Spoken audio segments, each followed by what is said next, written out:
I now call the Snoqualmie City Council meeting to order. All please rise for the Pledge of Allegiance. Councilmember Jeeves, can you please lead us? Pledge allegiance to the flag of the United States of America and to the republic for which it stands, one nation, under God, indivisible, with liberty and justice for all. City Clerk, can you please take a roll call? Councilmember Jenkins? Here. Councilmember Ross? Here. Councilmember Holloway? Here. Councilmember Mayhew? Here. Councilmember Lassay has requested to be excused. Councilmember Sundwell? Here. Councilmember Shepherd? Here. Mayor Larson? I am here. May I have a motion and a second to excuse Councilmember Lassay? So moved. Second. A motion and a second to excuse Councilmember Lassay. All those in favor? Aye. Opposed? Motion is carried. Can I have a motion and a second to approve tonight's agenda? So moved. Second. A motion and a second to approve the agenda for tonight. Is there any discussion or any items? Yep. Councilmember Mayhew? Request that the minutes, approval of the March 12, 2018 council meeting minutes be moved off of the consent agenda. Second. Need a second, folks. Have a motion and a second to move the consent, I'm sorry, March what? March 12th. The March 12th minutes, the consent agenda. All right. Any discussion, council? Or Councilmember Mayhew, did you want to make a comment to it now or just? Well, I was just going to say under the rules of the council, I think just a request automatically moves that off without. Oh, yeah, I'm sorry. Yeah, that's correct. All right, doesn't need any debate, I guess. Any other items, council? All right, Councilmember Mayhew? Sorry, could you just scroll down? I just want to make sure I'm working from the most updated down towards the committee of the whole. I'd like to move that we add an item under committee of the whole for the administration to provide an update on the internal controls consulting project. Need a second, council? Second. Have a motion and a second to add an update on the internal controls work that being done. Any further discussion? All those in favor? Aye. Opposed? Motion's carried. Any other items for the agenda tonight, folks? Mayor, I just want to clarify, we should be having a presentation on the financing options for the utility capital projects. It should have been on the committee of the whole. I didn't see it on there. Maybe I'm missing it. It's under presentations at the beginning of the meeting. All right, thank you. All right. If there's no other items then, with the two noted amendments, all those in favor? Aye. Aye. Opposed? No. Motion's carried. All right, with that, we move on to citizens' comments. At this time, I'll ask if there's anyone from the public that would like to make a comment. Just please note that there's another 13,500 residents that are not in the meeting here today and that have a right to have their business done in an orderly and efficient manner by their duly elected representatives. And so we're going to limit the comments to 2 minutes per person tonight. Again, we have a pretty full agenda this evening. I'll ask you to be recognized or put your hand up, and when I'm recognized, you can come forward to the podium, state your name and address for the record. Please deliver your comments in an efficient and courteous manner. Avoid comments that are unduly repetitious or not relevant to city business, and address the council and administration as a whole. If you could, please do not single out individuals. And it's also important noting that it's for members of the public or others observing that this isn't a time for the council to get into a question and answer period or in a give and take debate. It's just for them to respectfully listen to comments from the public, and then we move on with the meeting. So with that, Becky, I'll start with you. Good evening, Mayor, Council. So as I walk through town quite often, when I came in to see you last week or the week before, whenever it was, concerning the debris alongside the boardwalk and up against the curb, it still has not been done. And I was almost ashamed yesterday when I was walking through, and especially when nothing has been done, it's like our fancy, nice boardwalk is, nobody's taking care of it. And I could put my application in tomorrow to start sweeping and picking up the debris, and since it's not being done efficiently, and that's my concern, because if this is supposed to be an attraction for tourists, it's pretty sad. So nothing's being done about it. Maybe you could find somebody who is in charge of that and perhaps take care of it. All right, thank you, Becky. Is there anyone else? Monica?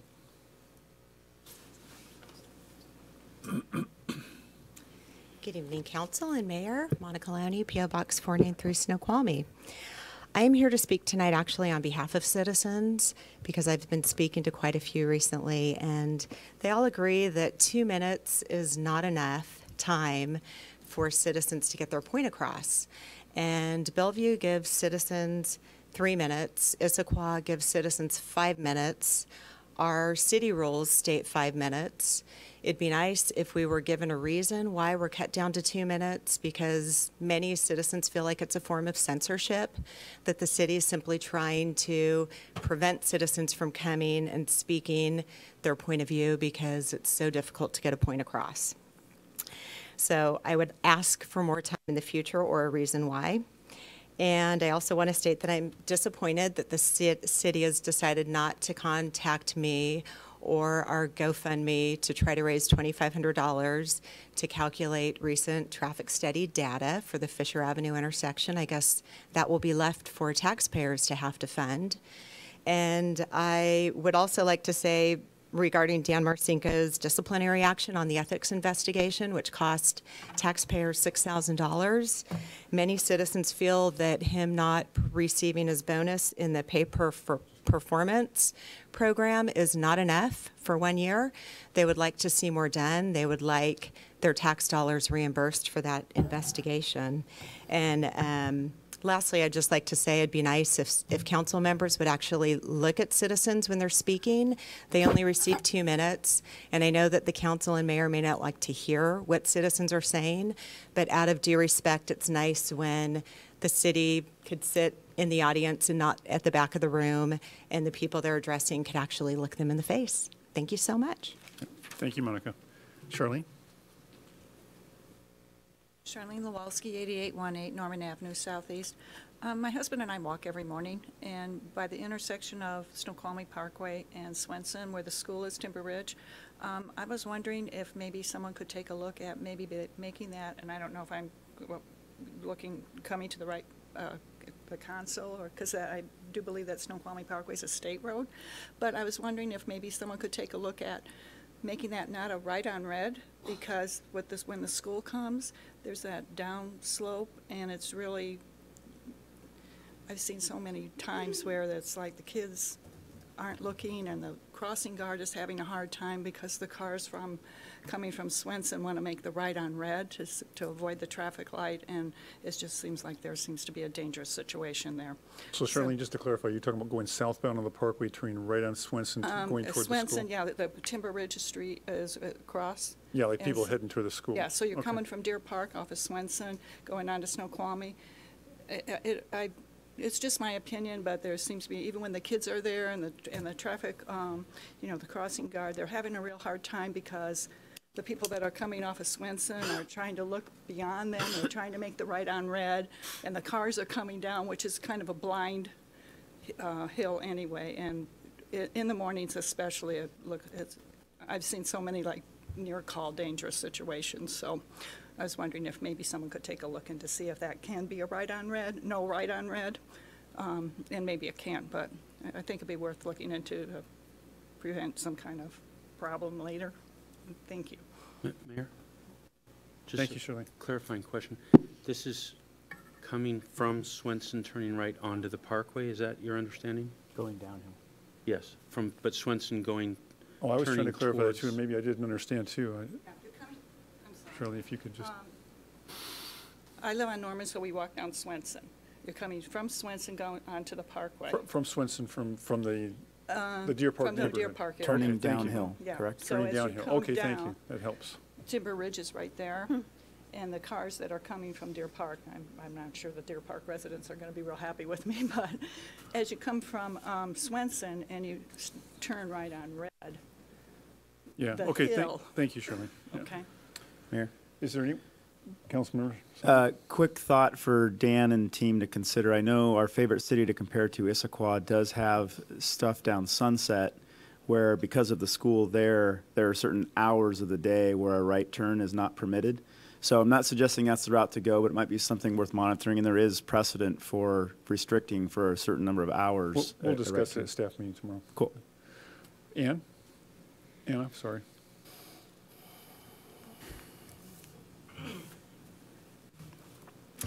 Anna Sotelo, 7713 Center Boulevard Southeast. A Parks member pointed out that perhaps I'm too personal when I speak up here, and I want to apologize if that is the situation. Like I said to him, it is really personal because it's my livelihood. But with that said, just wanted to give you an update. Like I said, I've been reading the comp plan, and number 3 goals in the comp plan under the economic development portion,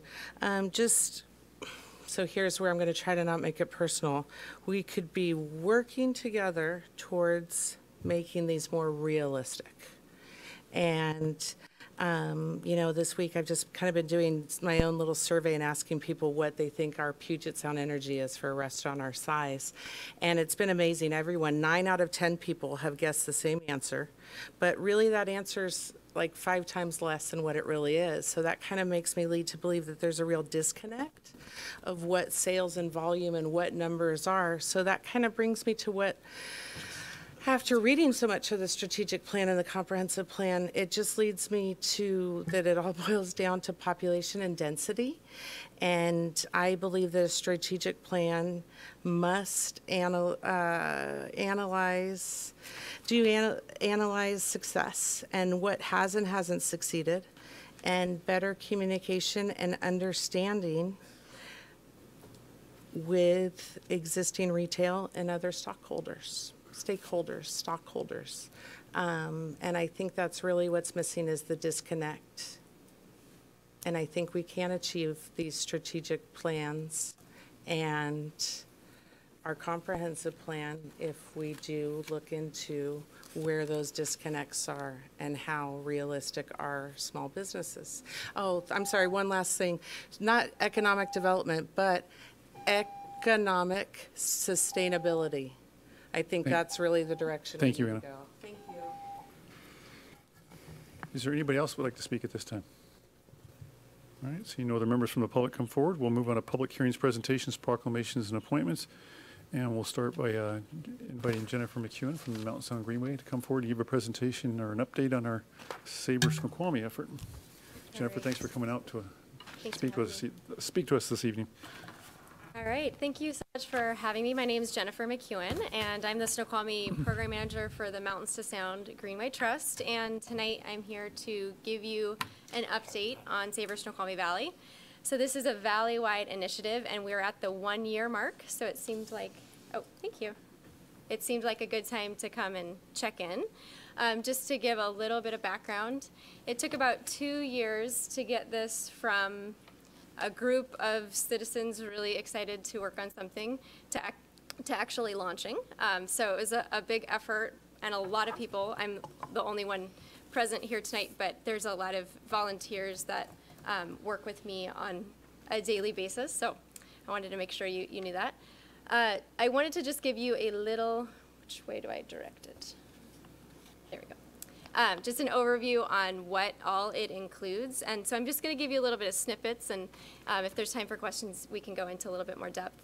But one of the things that we have is an interactive website, which includes an event calendar. And there's also a nice little submit your event button at the bottom of the event calendar page. And so this is a great opportunity for nonprofits and business owners to put their events on the calendar. There's also a plan your visit, which includes self-guided itineraries, and then an interactive map, as well as a blog where we do a lot of storytelling. So here's an example of the interactive map. So there's all the restaurants, and then you can click on categories, and then a little thing pops up when you click on it, and you can click to their website or learn more about it. If you go to the interactive calendar, you can click on a specific one. This is one that Sigillos has taken advantage of the calendar and have put all of their live music on.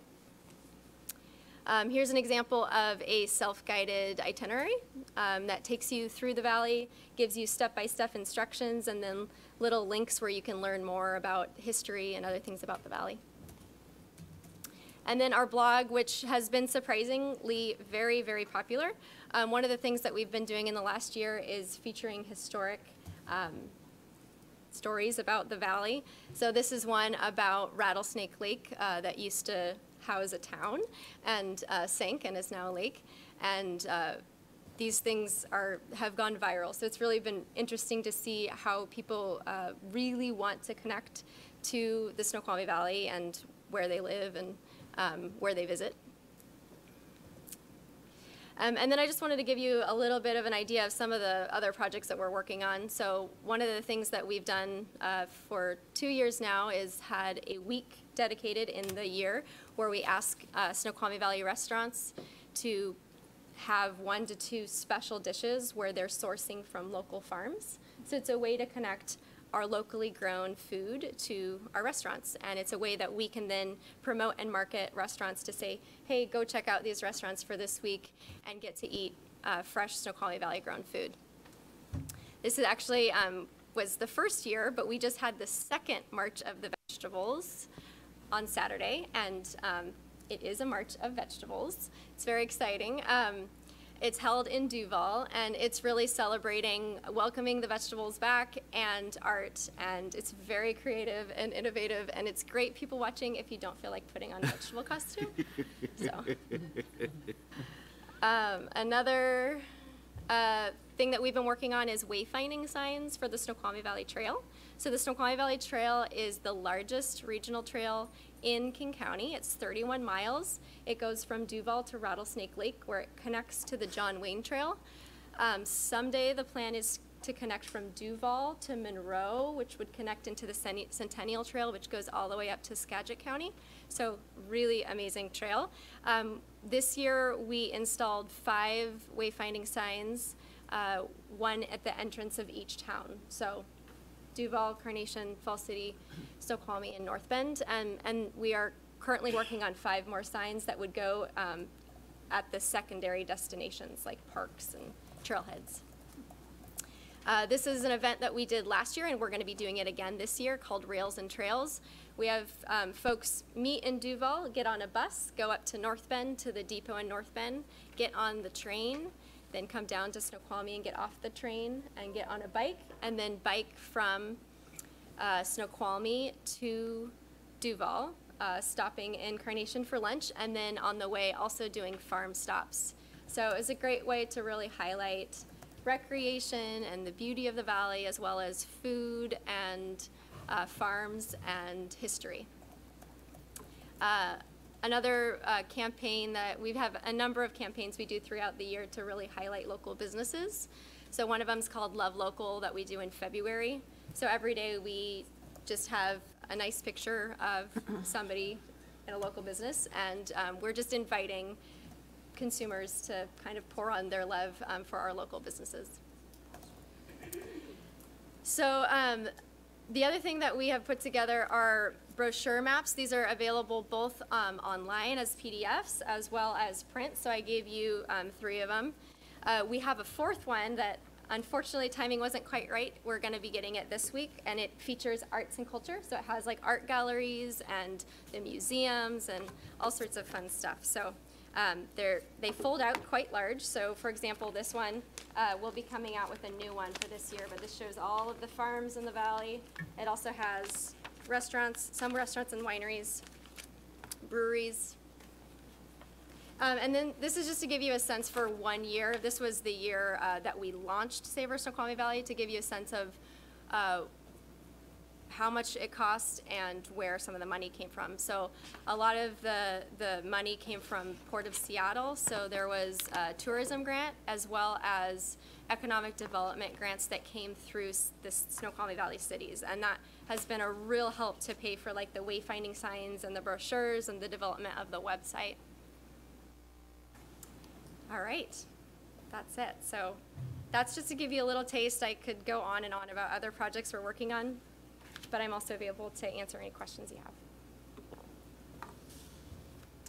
So what was the website again? SavorSnoqualmieValley.org. Thank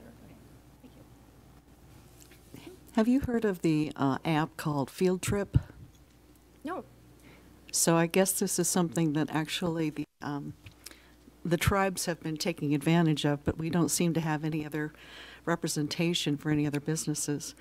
And I guess it's kind of a new app that has been featured on some of the night shows, Oh, okay. TV night shows, and I know that they tie into some different, I think there's tied into some of our historic stuff, but it seems like there's no information as far as addressing or actually being able to get to the actual picture that's got a small image, but you might look into that. Okay, I will look into that. Thank you. Yeah. I had a question. Councilman Stonewall? Yeah, so this is beautiful, by the way.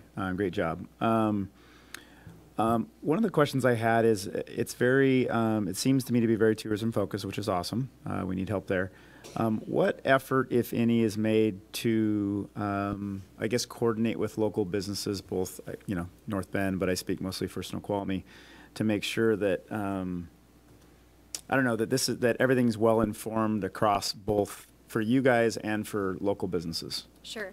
So we have 4 priority areas, and we are wrapping up our strategic planning. So I don't have a final yet, but that will lay out a little bit more detail. But the 4 areas are food and farms, outdoor recreation, cultural heritage art, and local first, which is about promoting and supporting locally owned businesses. And each of those teams have a group of people attached to them that meet monthly. So our local first group has representation from the Duval Chamber, from the Carnation Chamber, every once in a while from the Snoqualmie Valley Chamber. They have a hard time coming sometimes, but from the Downtown Merchants Association, and then we've recently been getting some folks from North Bend that have been attending as well. Those meetings are a great way, to have that sort of interaction, and then they do report backs to their group. But the other thing is that there's probably about 50 folks that are on the mailing list for that. And so even if they don't come to the meetings, and anybody can be on that list, they get all the notes, and then, people can just email me and say, hey, I saw this was on there, can you whatever.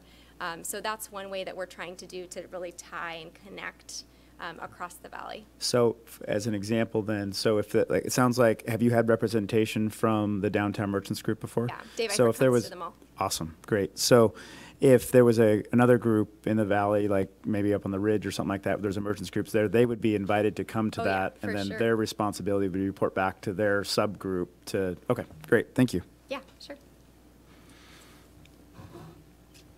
All right, any other questions, council? Great work as usual, Jennifer. Thank you again for You all for taking your time out of support. your evening. Okay, with that, we're going to move on to the next presentation, which is the 2018 Revenue Bond Presentation with Thomas Topfer and Stephen Amano, Public Financial Management, and Deanna Gregory, Pacifica Law Group. Rob, you going to kick it off? Could I do that? All right. So one of the objects tonight was to bring this discussion to a couple people we haven't reached yet, and that's Councilman Jeans and Councilman Sunval.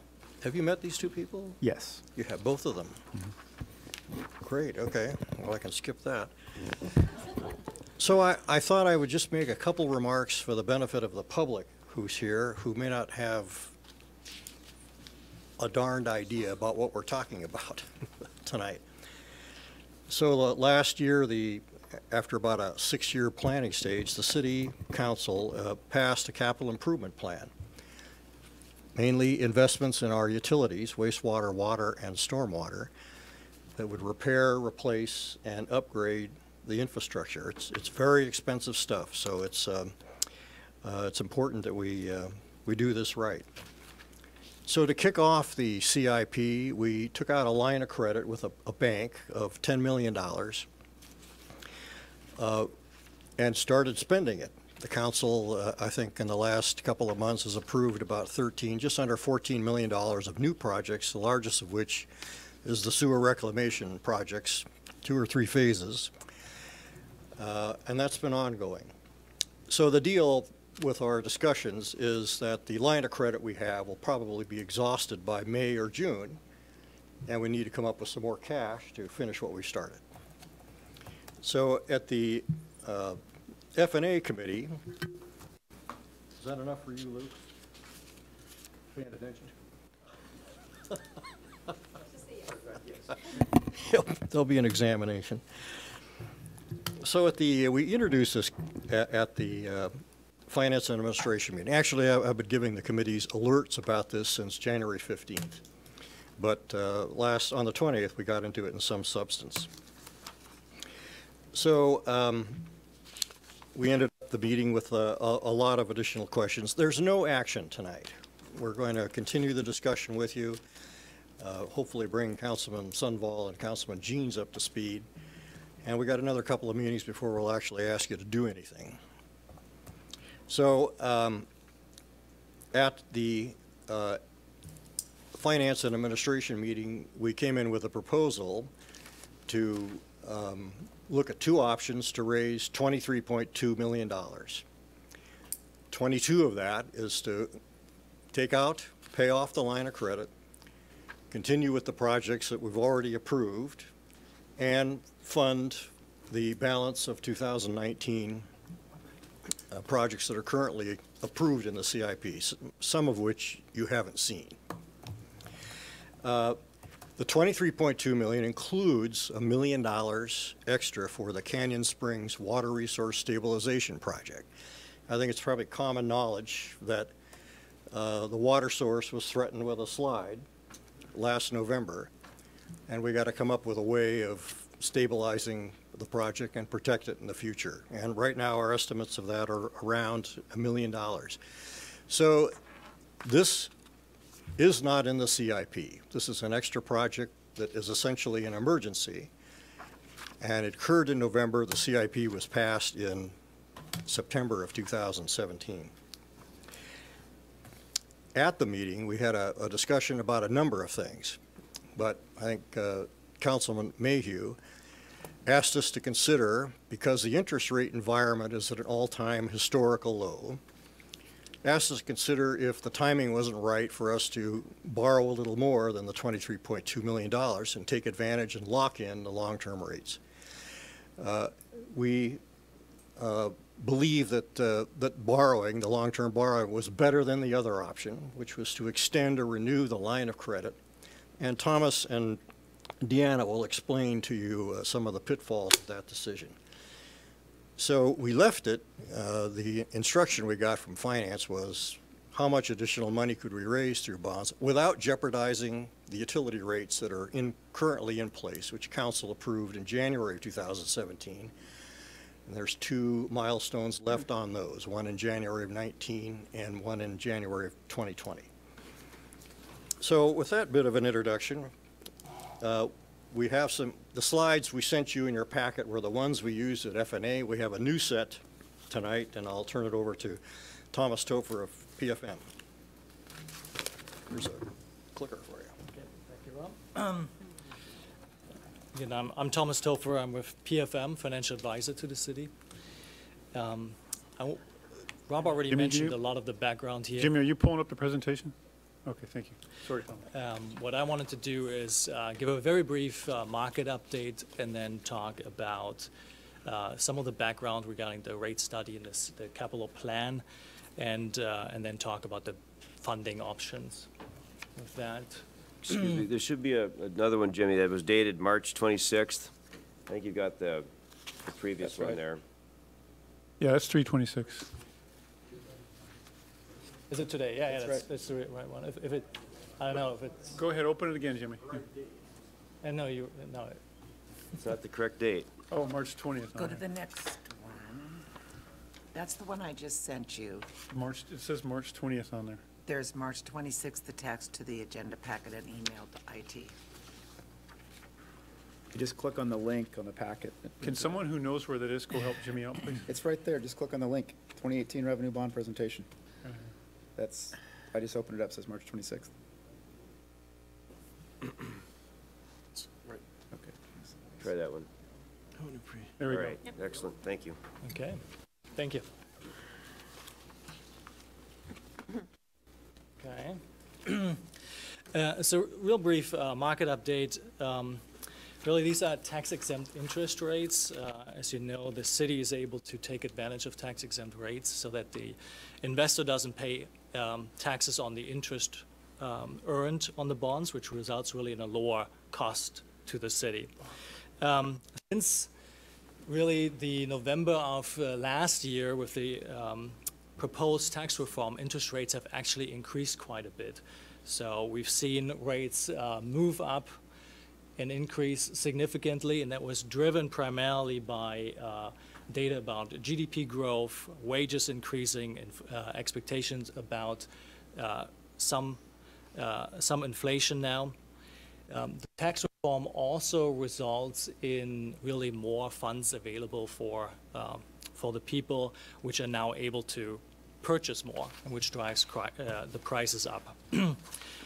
The federal government will continue to spend at a relatively similar level as they have in the past, but now with the tax reform, they have less revenue available, so they will have to borrow more. So there'll be more bonds in the market, which will actually increase rates to some degree.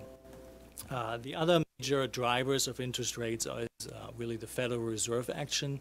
As you probably heard, the Federal Reserve has continued to increase the Fed funds rate, the short-term interest rate, every quarter, nearly every quarter, and just last week increased it again by 1/4%.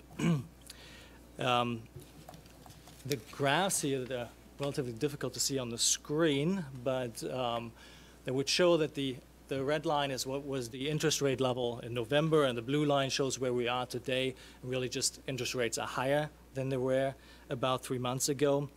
And what you see on the right-hand side is that the... So Jimmy, can you scroll up so we can see the charts on the bottom? Thank you. That there is some significant volatility in the market. You see really the rates going up and down, and now since February we have had some stability, which is very nice from our perspective. Just looking back a little bit longer, just the last 5 years, you see again volatile interest rates, but also the message here that interest rates, despite the volatility, are still relatively low. And I think that is sufficient on the market update. I'm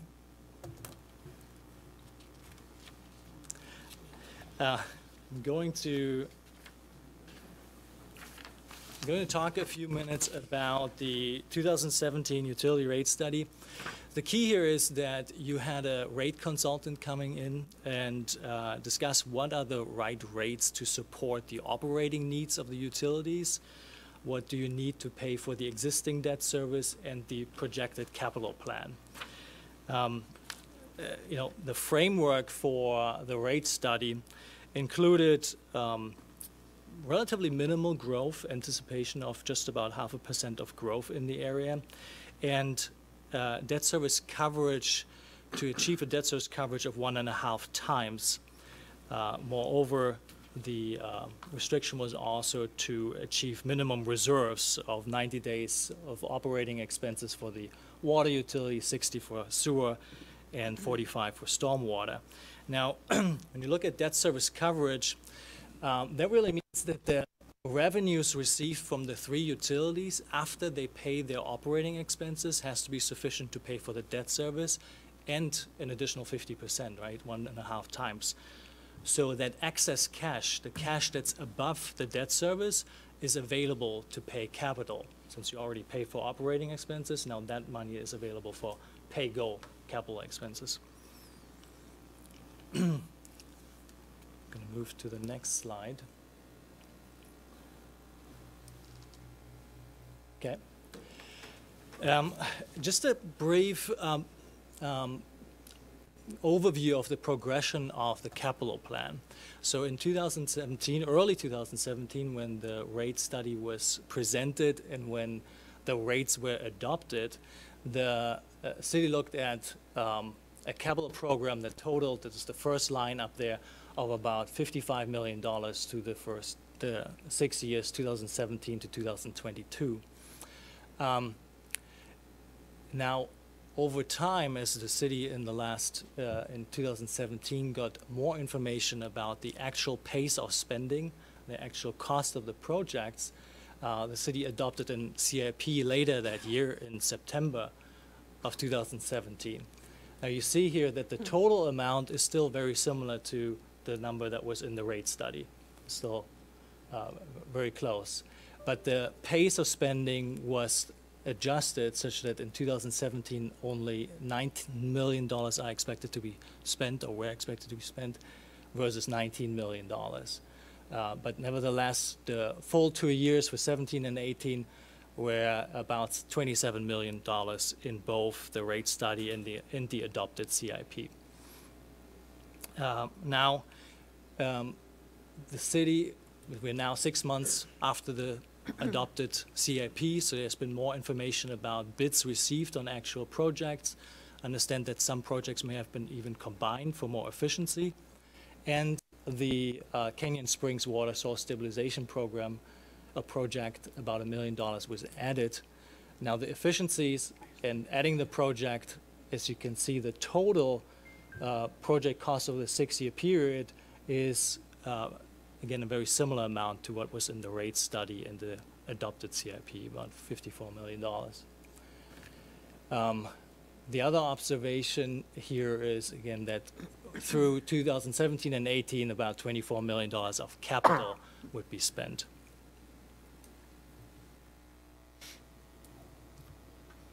So I guess to make a distinction, spent or committed? Because there are two different numbers in my head. This is anticipated to be spent on capital. That's my understanding.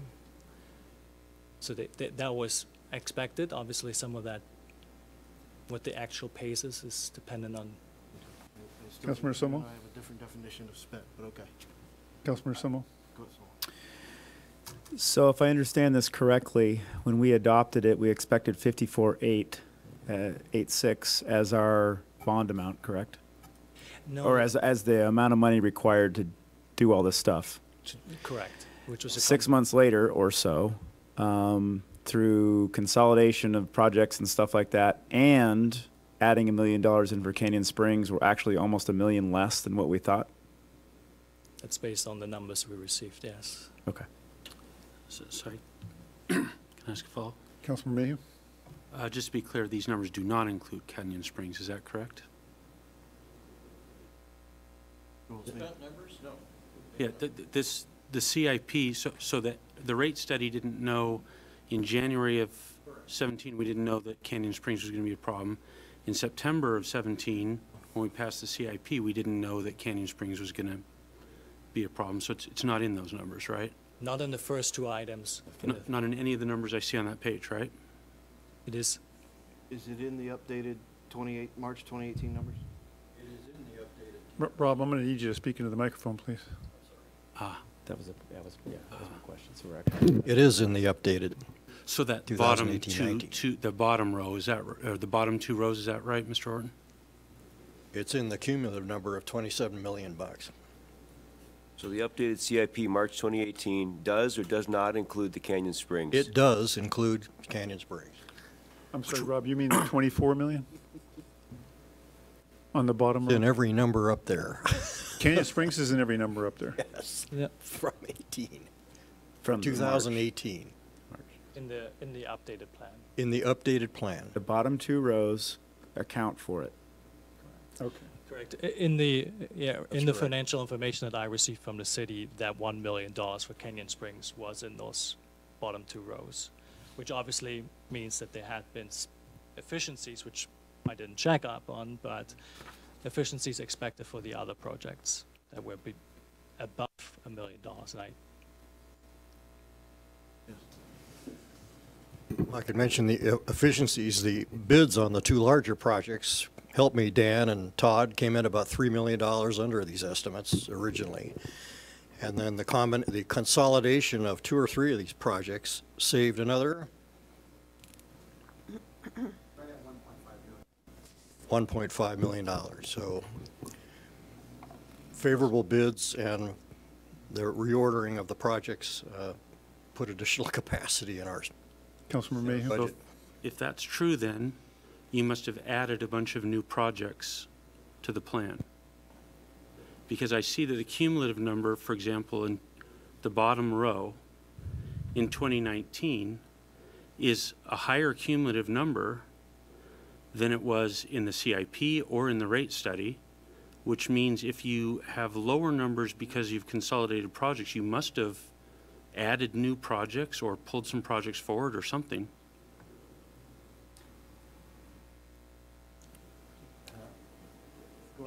Dan or Todd, you guys want to come forward? So the 31,961 under the column 2019 at the very bottom is a bigger number than the cumulative number two rows above, and it's a bigger number than the cumulative number in the second row. So if that number is the biggest number of any of 2019, yet we're saying that 2017 and 2018 had savings by consolidating projects, we must have put additional projects into the plan that weren't there before. Except 2018 is 3 million less. We did not spend. Well, how did we get, right, so that we must have added all that in new projects in 19. Well, he didn't say they pushed it, he said they got lower costs. Well, I did that. We also pushed the most of the $19 million from 17 into 18. Okay, so your 2018 number, your cumulative number at the very bottom is lowest of any of the cumulative numbers. It's only 24 million. So against the CIP of 27 million, I thought your explanation was that we saved what looks like about 3 million by combining some projects and so forth. But if that means at that point our cumulative is saving 3 million, if we then go one more year and that 3 million's disappeared, in fact, we're now another million, that means we've added 4 million in projects into 2019, right? Well, I also, well, he'll get into it, I guess, a little more. We also now have the actual contract costs in here. For 2019? Well, for the projects that we bid in 17 and started in 18. So our projects are coming in 4 million over budget for 19? Say again? So our projects for 19 are going to come in 4 million over budget? No, what I'm saying is that the savings we talked about from consolidation and the favorable bid we got on the water reclamation facility are in here, the actual contract amounts, not what's in the CIP budget. I think we mentioned that further on in here. Right, right. So, right, which is speaking to the savings, Rob, I think Councilman Remy was asking about, there's a number of things that drove some costs down, but other things must have drove the costs up, including the addition of additional projects. If, like, for example, on the first line, in the middle section on adopted CIP 2017 to 22 and 2019, it's $3.5 million. The updated CIP March 2018 under 2019 is $7.7 million. So you see the $4 million jump right there. And I think that's the heart of what you're getting at, is what caused the $4 million jump in light of Mr. Orton's comments about many factors actually drove some costs down. What are the factors that drove the costs up? I'll have somebody have to answer what the cost drove up, but I want to point out in this graph too that when you look at the last column there, there's about $8.9 million of CIP expected in the first two, in the rate study and adopted CIP, and below there is $6.8 million. So my understanding was that a $2 million project was accelerated further on. I mean, that's at least what the numbers tell me without seeing the details, so I can't speak to Right, that. so I thought that might, I'm sorry, Mayor, may I ask? Yes, continue.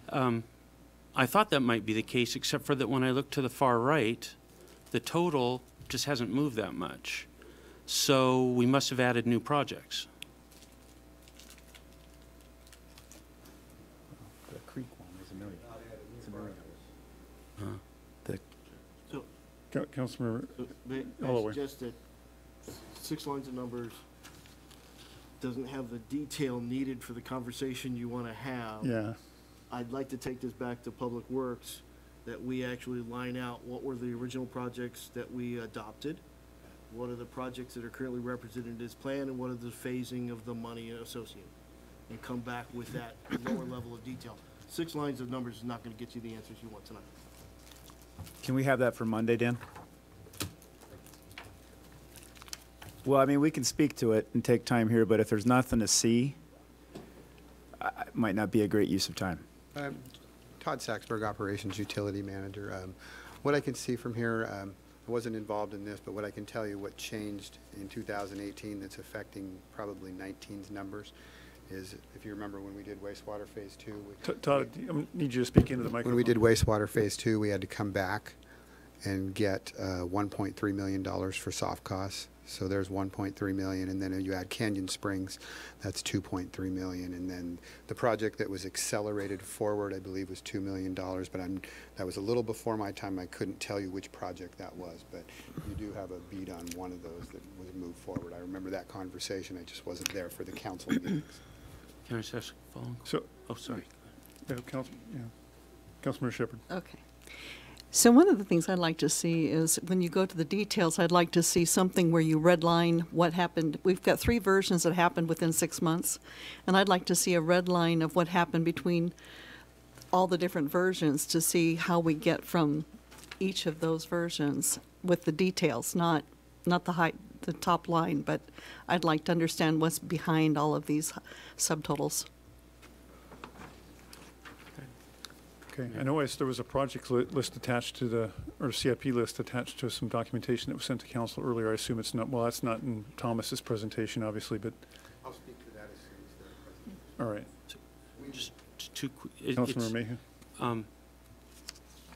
I can never say Todd's last name, I'm sorry. Saxberg. Saxberg. Mr. Saxberg? Todd.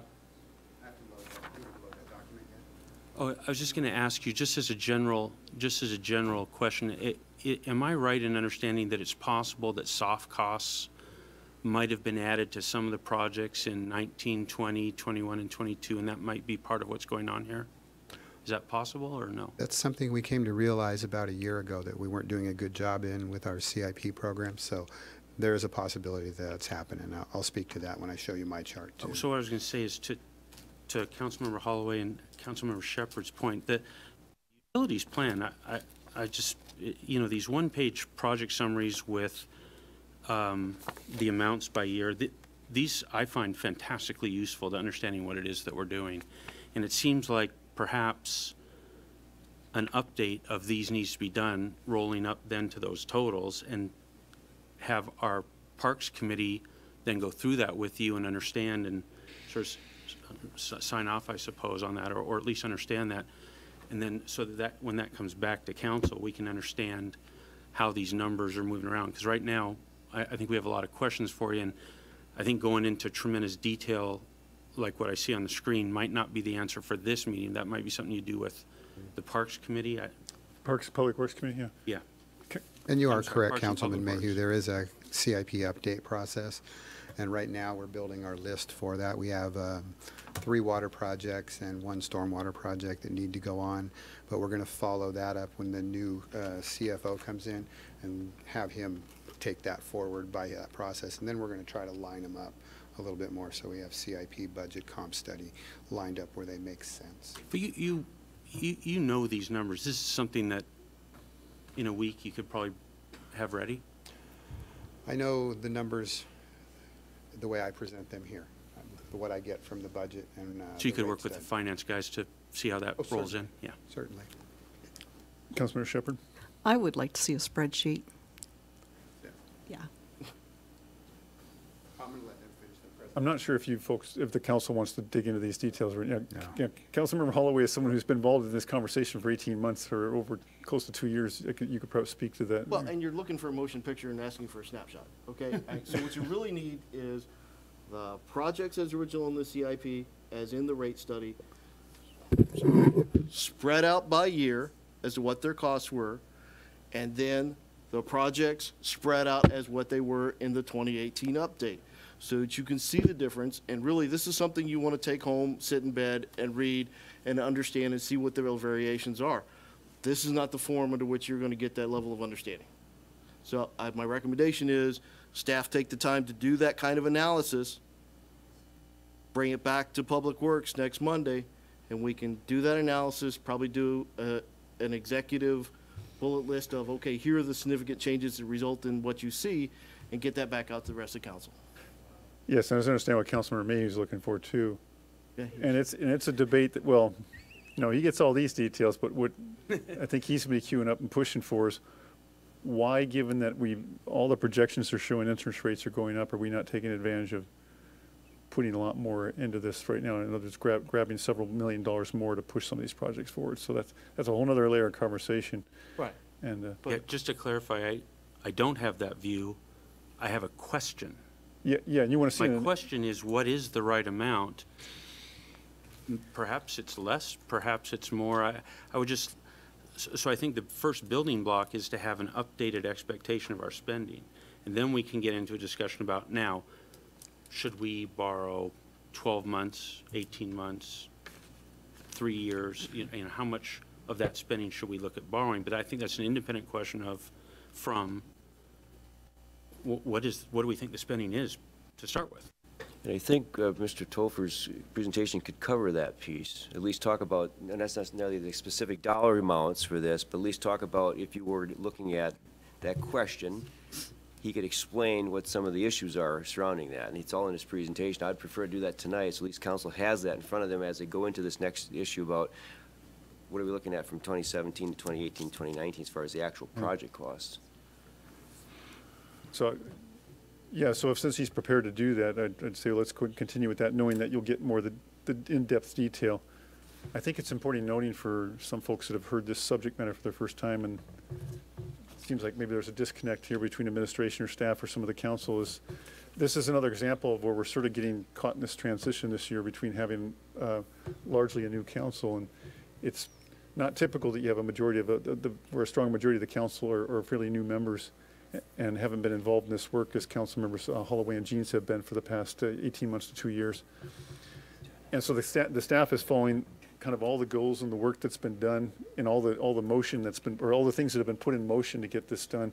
And we're on that same schedule and timeline, and it's banging up against the fact that we have to recognize there's a new council. And we totally respect that a new council is not going to want to be perceived as just rubber stamping. You guys don't have you're not in a position to have the advantage of a minority of a few new ones leaning on some more senior members to sort of continue to guide and take things forward as you come up to speed. So we respect that all of you need to, plumb these things in more depth. So as much as we have urgency on interest rates going up, we at the same time need to back up and make sure you're provided with all the detail to make sense of what's going on here before you make that decision. So, but I think that's important just to state that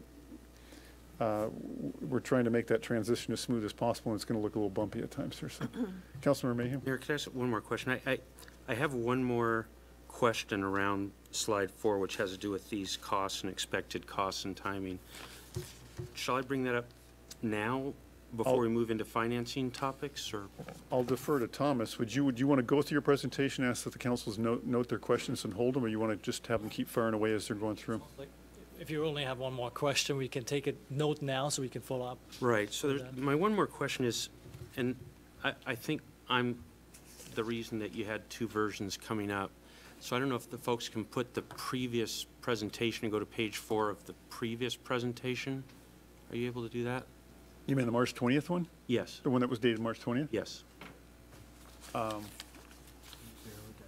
Jimmy, are you guys able to just kind of March 20th presentation.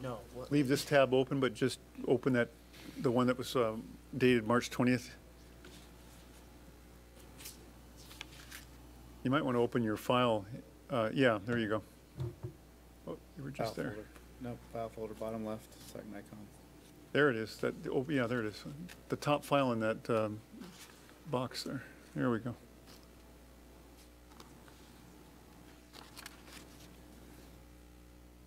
There we go. Thank you. Page 4.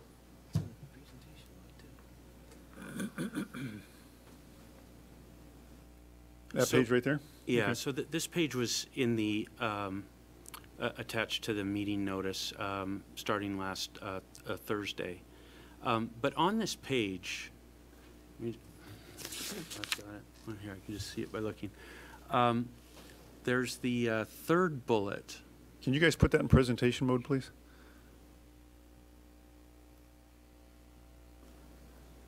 It reads, to date, the city has spent approximately $6 million and expects to spend the remaining available balance by May, June of. That's right. Yeah. Of this year, 18. And the remaining balance is 10 million, which is the bond anticipation note total. So these are this is working with the same numbers that we've just been talking about. But what this, tells us, or what this raises the question in my mind is that the numbers we just saw had an expected spending for 2017 of $9 million in the utility CIP. Remember, that was adjusted down from an original $18 million. So it had gone to $9 million in the CIP. But when I look at this and it tells us that we've only spent $6 million as of now, that tells me that we probably didn't spend $9 million in 2007. So no, we didn't spend $18 million. We didn't spend $9 million. We spent, I don't know, something less than $6 million probably. And so that's another data point where it raises the question in my mind, you know, are we really looking at what's actually happening? I don't know if that may be some timing things. So I just want to bring up, as you look at these costs and expected costs, let's make sure that we're looking at what's actually been spent. And when I say spent, I mean that's money we've written checks or warrants for. It doesn't mean money that we've committed that may be spent somewhere in the future. So I just want to bring up that third, just make sure that you Absolutely, and add all of that. So we want to make sure that indeed $9 million was spent. Typically, it would be a combination of using the line of credit, this facility, and cash that the utilities have. So we need to make sure that they indeed spend $3 million in cash in that case, right? If that's the case, okay.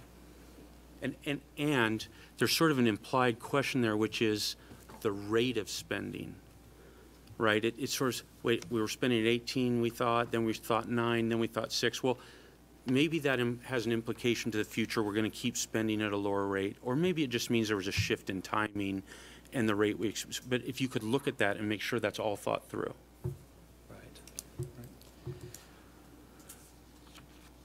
Right, actually, that's probably a good segue to the next page. In the you need to go back to You want to do the next page on the the other presentation, yeah. March 26th presentation, back to that one again, if we could. Thomas, you may want to tilt this whole stem up a ways. Okay. It's a directional, it's a multi-directional, so pick up your voice. Yeah, or the one on your left hand. There's one there. on the table there. You tall people might. Yeah. Is this better? Yeah. Sorry. Turn the other one down then. Okay. So, going on the next slide here. Really, in terms of background, when the city has used a bond anticipation note, which is really like a line of credit, before. Indeed, it was used in 2015 and 16 and had a capacity of $15.5 million, right?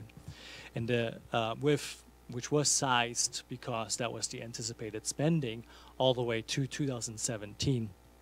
Through 2017 at that point. Now, when we refinanced that ban in the mid last year, there were only $500,000 drawn at that point, and that was basically to the same question: what's the actual speed of spending? And I think the city in the past has utilized the ban because that gives you the ability to really track how much is really spent, right?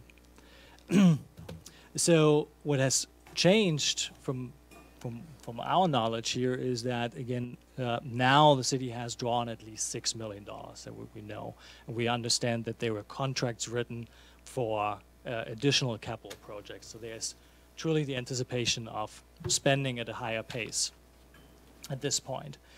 So what's the 7.1 million then? So it basically includes $6 million that were already spent on projects and another $1 million that was drawn on it in anticipation of invoices coming in. We also paid off the old ban. Rob, Sorry, Rob. You need to use a mic, Rob. Sorry. Does this work? We also paid off the old ban. So of the $9,065,000 on the other page, we spent an additional $526,000 to take out the old ban in 2017 and pay interest on the new one. Okay. Now I do have a couple numbers in this presentation. I don't want to focus on them too much since there may be some adjustments to them. But the question really is about whether you want to borrow now for the next, 2 years or all the way through the next 3 years.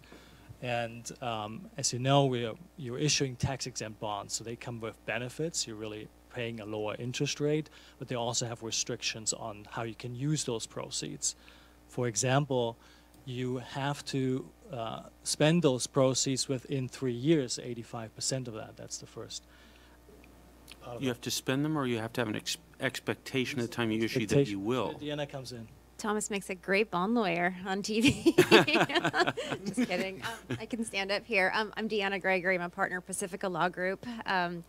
As noted in the first bullet here, and as Thomas just pointed out, tax-exempt debt does have a lot of benefits. There are also a number of strings that are attached. The IRS is not too keen on municipalities borrowing tax-exempt debt at tax-exempt rates and then investing that money at higher interest rates, or borrowing money and then sitting on that money for quite some time. So in order for the bonds to be issued as tax-exempt obligations, at the time of issuance, there has to be a reasonable expectation, meaning that you all can say it with a straight face, that at least 85% of the proceeds will be spent within the first 3 years. Things change. Expectations change, CIP plans change, buildings permits, everything, all the plans change, and that's understood. It happens all the time that things can change. So that's why the IRS looks at that expectation when the bonds are issued. So when you're thinking about the financing considerations, there's not only, of course, the practical, the business considerations, the coverage considerations that Thomas mentioned, but there is that legal limitation. So understanding that you want to do, that the city does want to issue tax-exempt debt, we really are looking at a snapshot of 3 years from the date of issuance. That does not preclude you from going back and refinancing what was drawn on that $10 million bond anticipation note. So you could go back to 2017 and then look forward those 3 years. So if that makes sense. So really it's almost a 4-year window, if you will, because we're in 2018 now.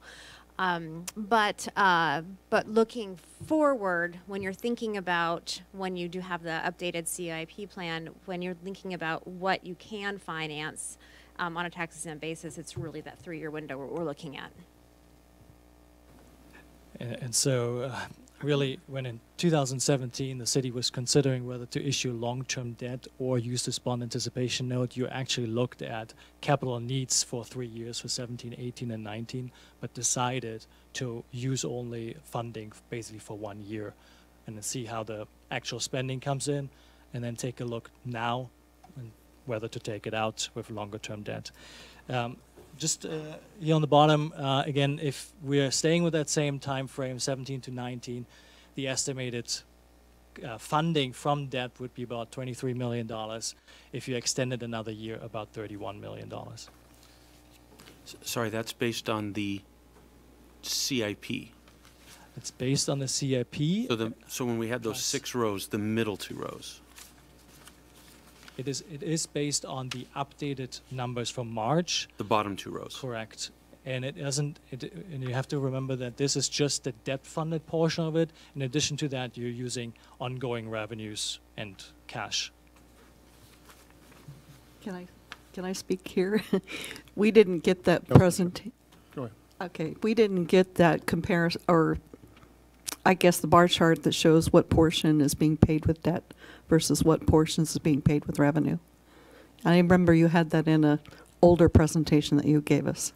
Correct. I don't actually think it's in either of the 2 presentations that we had seen today, but in general, I think it's about 70% of debt funding, maybe a little bit more, compared to pay-go funding. We can certainly provide that in another chart. Yeah. On if we were to if the city was to fund just the capital through 2019, so the needs as they are currently anticipated through 2019, we would expect the issuance of long-term bonds, and we would actually recommend the use of long-term bonds given the market situation that we described earlier. And lock in the rates now and really our estimates are at this level of debt, about $1.5 million of annual debt service. That compares to the rate study where you had about $1.6 million of debt service favorably. So you have really the rates in place at this point to support this debt level, as it's shown here.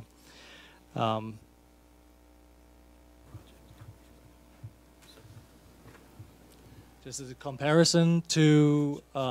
just quick, so just to be clear, that under that page, just a little bit back, a little bit up. Oh, not that far. I know. So this would be, this concept would be issuing somewhere about the middle of 18, say June or so of 18. Yes. And it would be funding a look forward of about 18 months. Is that right? Through 2019. Okay, so about 18 months as compared to the 3 years or 85% of 3 years. This would be 100% of 18 months. Correct. And the reimbursement of 2017, absolutely. And the reimbursement 17, right?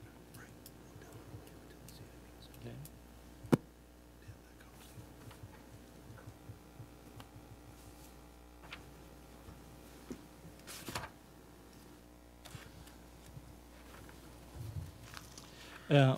So the question that came up was whether to fund more now and go all the way through 2020, which you would consider as 2.5 years, I guess. And whether to take advantage of the relatively low interest rates today. So if we know with certainty you needed to borrow a full $31 million for the next 3 years, then locking in the rates today will give you that certainty of debt service commitments going forward, and knowing that you have the rates in place as they're, the utility rates as they're increasing through 2020 to support this debt. So really economically, looking at the last two bullets here, this would be beneficial for you as you're paying only some higher interest during the period of 2018 and 19, but that additional cost could be, I want to say, offset by interest rate increases. So if you waited and instead issued that debt later, if interest rates increased by more than 0.4%, it would have been better to lock in the rates today. So again, economically, it would make sense to borrow more now if you really have the certainty that you're spending this larger borrowing amount. But the question here is whether you are going to spend the money as you're currently anticipating. And so the other considerations here are you're borrowing at a higher borrowing rate, which showed something around 4%, while you're investing it as something like 2%. So there's an inefficiency in that part. And that's factored into your 40 basis point net? It is, yes. Again, the question is, how certain are you about the cost estimates in the plan? You'll obviously, the further you go out, the less certainty there will be. And the question is whether you're borrowing too much in that case, right? If you're not spending on the pace as you've seen. Just another consideration in the communication with the rating agency, S&P, Standard & Poor's, they looked at the smaller plan at this point, so they haven't seen the larger borrowing amount, so it just needs to be clearly communicated to them and see that they understand what the strategy behind it is if you were to go for a larger borrowing amount. Can I ask you just to kind of think about that 40 basis points for a minute? On your page 1, do you mind just, there's a question I have on your page 1 that might help me understand this. You're supposed to move forward. I know, wrong direction, right? So I see your third big bullet point and then the second bullet point under there. You're looking at how much rates have moved between November and now, right? So what about a 4-month period, 4 or 5 month period, something like that? Right. And so at the long end, at the 30-year end, you moved, it looks like 62 basis points, or the market moved 62 basis points, right? And at the short end, was that 50 basis points or 70? What was it at the Fed funds rate? Was the first bullet point underneath the third one? The very short term yeah. Fed funds rate Yeah, we had Oh, basically 50 an increase basis. in December and one in March, which is basically 50 basis points at Right. this point. So looking ahead, I mean, the Fed's guided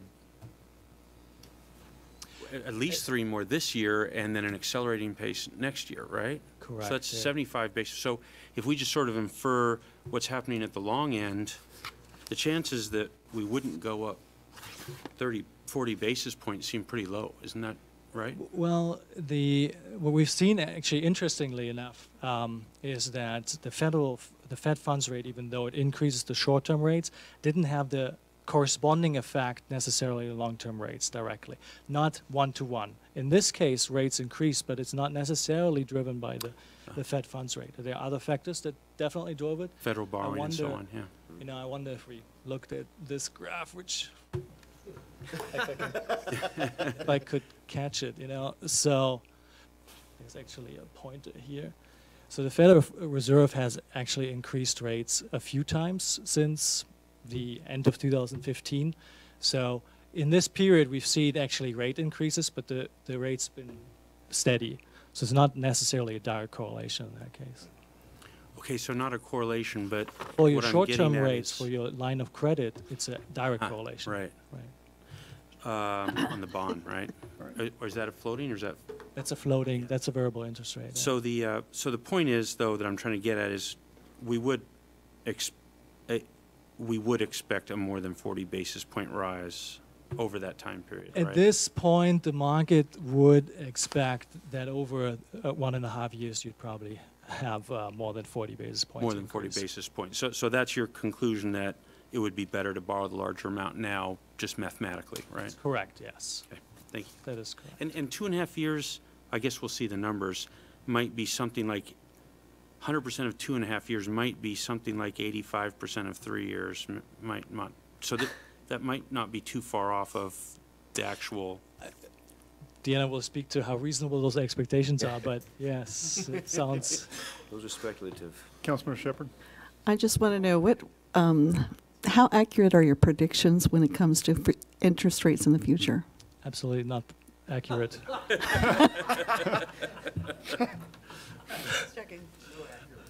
No, and that's why I always refer to that, you know, the expectations within the market, but obviously we've all seen that go different ways, right? When did you first predict the Fed would be at 0 interest rate? Correct, yeah. The day after they said it. Or how many predicted the crash, right? Just real brief, I guess, on the alternative that you've been using in the past year, the bond anticipation note, and I'm going to do it very briefly, but it's basically a variable rate instrument, and as was just pointed out, those variable rates are expected to increase significantly over the next several years, so that product is less beneficial to you now than what it was in the past. You know, rates have been at near 0 for 7 years, and now they're starting to increase basically every year. Unfortunately, you have no certainty no matter which way you go. If you sit still or don't borrow the money and the rates go up and you didn't jump on them, then you regret it. And Yeah, there's so reasonable we're always in a game of trying to calculate what's the least risk or what's the most beneficial. There's more room to go up than No there is to go certainty. down Yeah. on these charts. All right, what page you on, Thomas?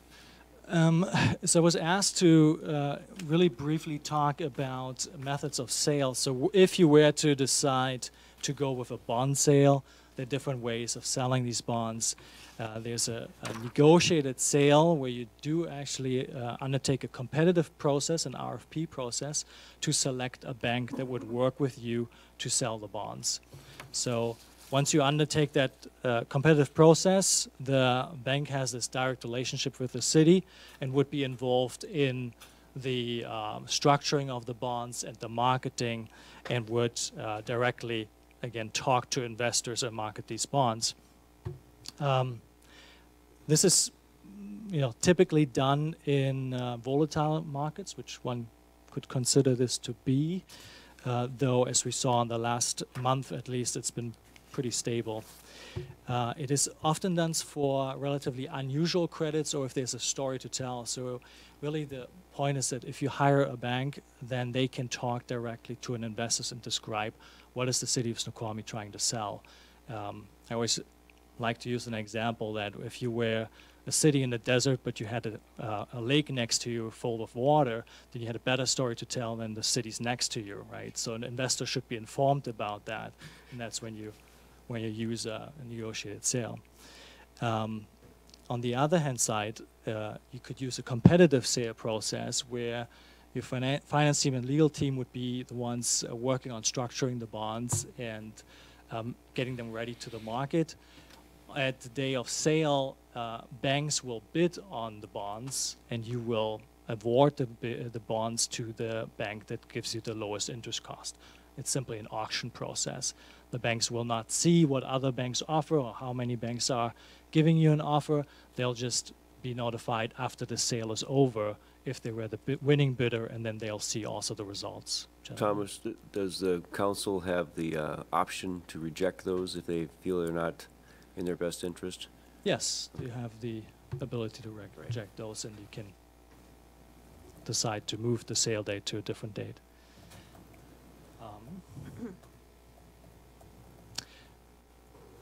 I guess just generally we wanted to give you some information about this, and if you do decide on a bond sale, to get some direction of what you would want the city to do. In terms of potential timing, obviously that depends on all the feedback that you're still looking for.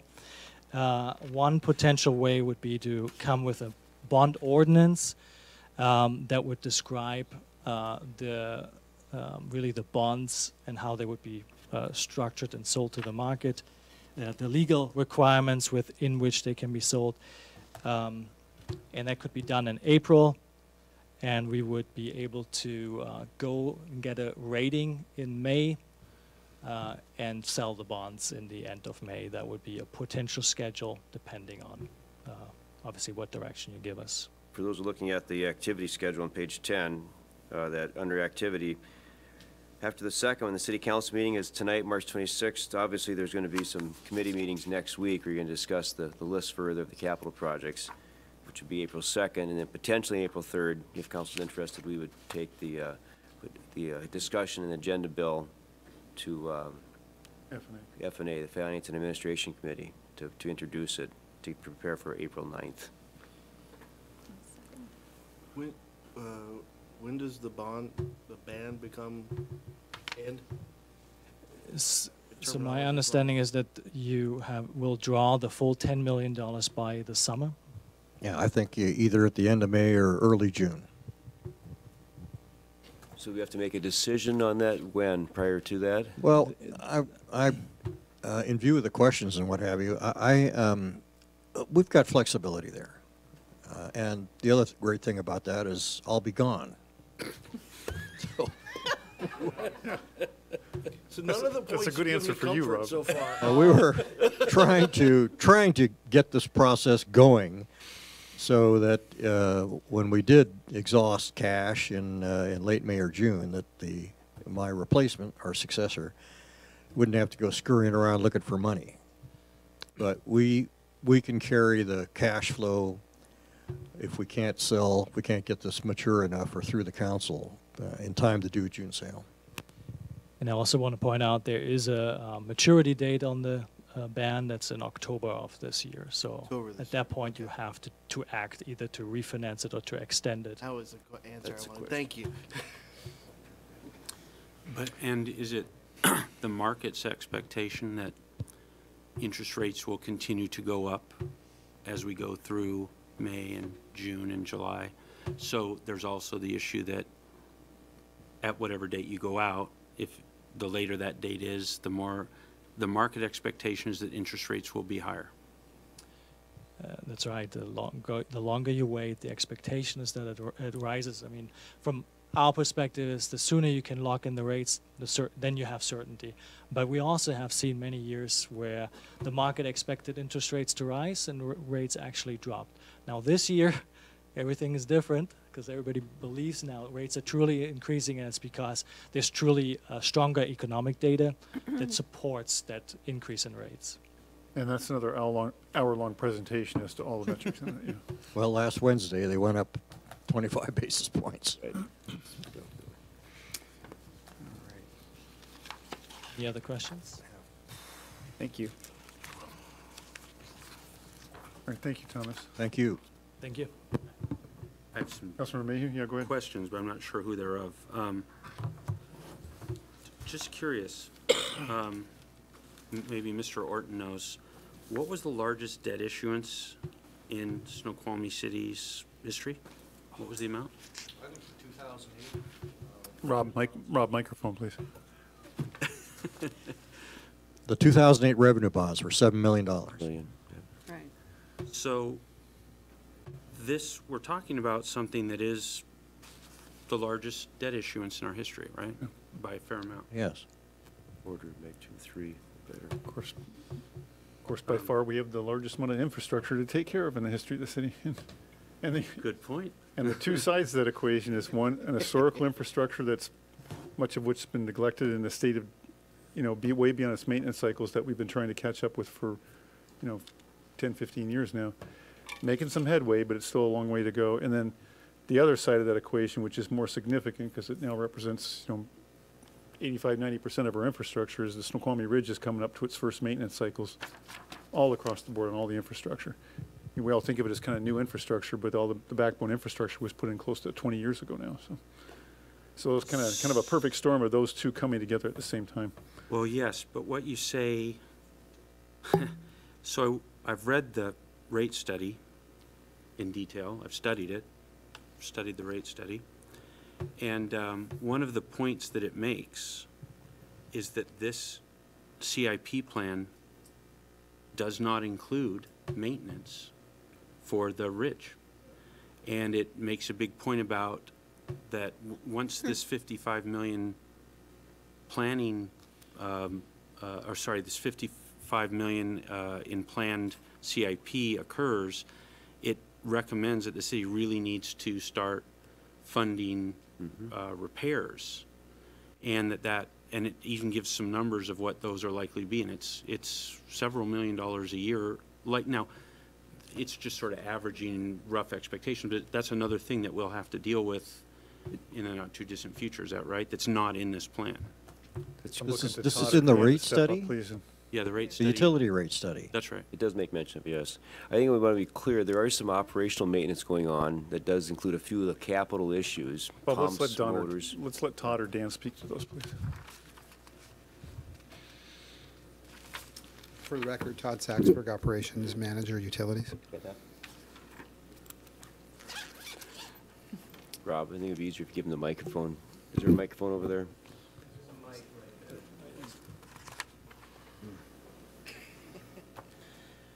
So, projects that are not on the CIP now, that Snoqualmie Ridge that they speak to in the Todd, rate if you could study. hold that closer, please. Projects that are not on the CIP that are going to come up soon in Snoqualmie Ridge. What we're seeing right now, and this includes downtown, is we have a list of pavement projects. We're doing a pavement inventory. We have right now on our list, and it includes Ridge and downtown. I don't separate the two, but we probably have, I'd say probably 125 point repairs on our sewer lines where we have infiltration coming in, and what you'll see during a rainstorm is another 1 million gallons coming in through the sewer lines up through groundwater and showing up at our plant. We probably have 500 sewer lamp holes in the city that have sunk that need to be pulled up to the surface and concrete ringed. If you've been by Meadowbrook, you see the manhole that's bolted down that flipped up. We probably have 250 manholes that need to be pulled up to level, concrete ringed, replaced, and maintained for settling. They settle, and then you get the big potholes. So probably have 250 of those that need to be done as well. So yes, you are correct. The rate study does, and we're working on that through enhancements right now, adding some of these projects. Right, so I think, as I understand the rate studies, and there are, it's in the appendixes, there's pages of detail on the analysis of the historical cost and timing of the water system, the sewer system, the stormwater system, and then it uses some industry standards to calculate what the expected annual replacement cost. It uses depreciation costs as an approximate and comes up with an expected cost, and that we would incur every year, sort of into the future, and it's several million, and it points out that that's not in our plan. So some of the things that you just mentioned, I assume would be covered by that, but it is something that it seems like, Mayor, that is another topic that's gonna have to get looked at. Yeah, I just wanted to address your observation that there was little or nothing in there addressing current maintenance cycle needs, and It's just because the study said it. I wanted to have them address it a bit more. Councilmember I think Mayhew is correct. Todd's referring to as utility, but everybody sees the parkway. And we're working with WashDOT, and then we have the TIB, PSRC for the collector roads on the maintenance component, the grind overlays, the simple things. Still costly, but you're right, we'll be addressing that next. And what Todd's referring to here is a lot more of the point repairs, which is just, they're not simple and they're not cheap, but they do need to be maintained and updated through utilities, so. So to clarify, Dan, just, because the one distinction you have to make between a lot of the streets downtown versus the ridges, the streets downtown many of those are built into the utility fees, if I recall correctly, Dan, because correct. You can by law use utility monies to pay for street repairs. If to go underground to dig up and repair it and replace the utilities, you've effectively had to dig up the street. So if the utilities were the cost for it, you can use that enterprise funds for that purpose. On the ridge, that's not the case. As Dan was speaking about, and I should have clarified that in my comments, most of the first maintenance cycles on the ridge have to do with the grinding overlays of many streets, which have to be paid out of general funds, and that's why you don't see them built into these rates, because that's not enterprise fund. You can't use enterprise funds for just doing grinding overlays on a street that's not being dug up to do anything with utilities or stormwater. And so there's other funding strategies, including mostly grants like TIB funding or Transportation Improvement Board grants and so forth that tackle that. Yeah, so that may be correct. I'm not disputing that at all, but I'm just saying in the rate study, and you can see in the schedules, it is specifically addressing water, sewer, and stormwater on the ridge. You can see the amounts because the projects, describe where they are. Not all of them, but enough of them that you can see substantial amounts of the projected repair costs that are in that rate study. They're saying that they think those are going to start happening in a few years, which seemed like the same comment you were making, and they are saying that they think those are going to start happening on the ridge. By 2023, we'll be 25 years into Ridge 1, parts of it, and we'll have to looking at some major capital infrastructure issues for the pipes that are under the ground. Primarily, the pipes will be okay, but you talk, like I mentioned earlier, you've got lift stations, you've got pumps, you've got motors, you've got, those things are ongoing. Yeah. We're currently doing that through the maintenance program that we have, but there's larger needs. Yeah, but what the rate study's saying is that our operations budget doesn't include those items today, and so that's a thing that's coming that we're going to have to think about. Right. Or I assume those are a lot of the items we pared back as when we were looking at rate studies that were actually considerably higher than the ones we adopted. We had to do some trimming. That definitely seemed to be the flavor of what I read. Oh, yeah. We did trimming. We did what we could to reduce the monthly rates best as possible. So, Mayor, I have one more, or I have another question? Yes, sir. Again, from the rate study. So, the rate study anticipated issuing debt of $23.8 million in 2017, and another $11 million in 2019, and another $11 million in 2021. That's how it got to $45.8 million, which is under both the CIP and the rate study about what the total borrowing would be. So in the rate study, $23.8 million is going to happen in 17. Now, I noted the comment that the rating agency might not expect this large a We've been telling but that's actually exactly what was in the rate plan. We've been telling them $23 million since 2017. If we come up and suggest something larger than that we've talked about tonight, yeah, they'll be surprised. I think that's what Thomas said in quotes, but they're not aware of that. We need to inform them of that number if council wants to go there, so we have plenty of time to work that through. So I was just surprised to hear that since it's right in the rate study. And that's a fair comment. I think that my point was that it just needs to be clearly communicated that it's now extending, for further another year. And then the other thing that was in the rate study is the 2017 bonds, were expected to be 30-year, but the 2019 and 2021 bonds were expected to be 20-year. Are we now expecting all 30-year, or what, has something changed there? Yeah, at this point, we are still looking at 30-year bonds, since that's corresponding to the first capital portion at this point. But yeah, we haven't looked at if you want to shorten that horizon. Obviously, that would put more pressure on the short-term rates. Yeah, okay. I see. So the 23 million would correspond to the original 24 million, which was a 30-year. Yeah, I see. Thank you. All right, if there's no further questions, council? Gentlemen, thank you. And we'll continue the conversations and both, encourage all the council members to attend either the Parks and Public Works Committee meeting or the F&A Committee meeting. If they'll be there. Whether you're part of the committee or not, just at least if you want to continue to follow the details of this conversation. Hey, Matt? Yes, sir. So I've kind of doodled out what we would like in Public Works and have reviewed it with each of the council members. So if What would you like in give me a terms of copy what back, top? you can have this copy, but I want a copy back to make sure we stay on what was mutually agreed upon. Yeah. All right, in terms of topic focuses for those committees? On terms of Way how to out. bring back the discussion of how do these numbers add up. All right. So, Mayor, in terms of just trying, the timeline that's laid out and recognizing the discussion we had about why that timeline is important, I would just say I would really like to see the Parks and Public Works Committee really do the homework. I know I'll just be looking for their sign-off on what those numbers are for the years.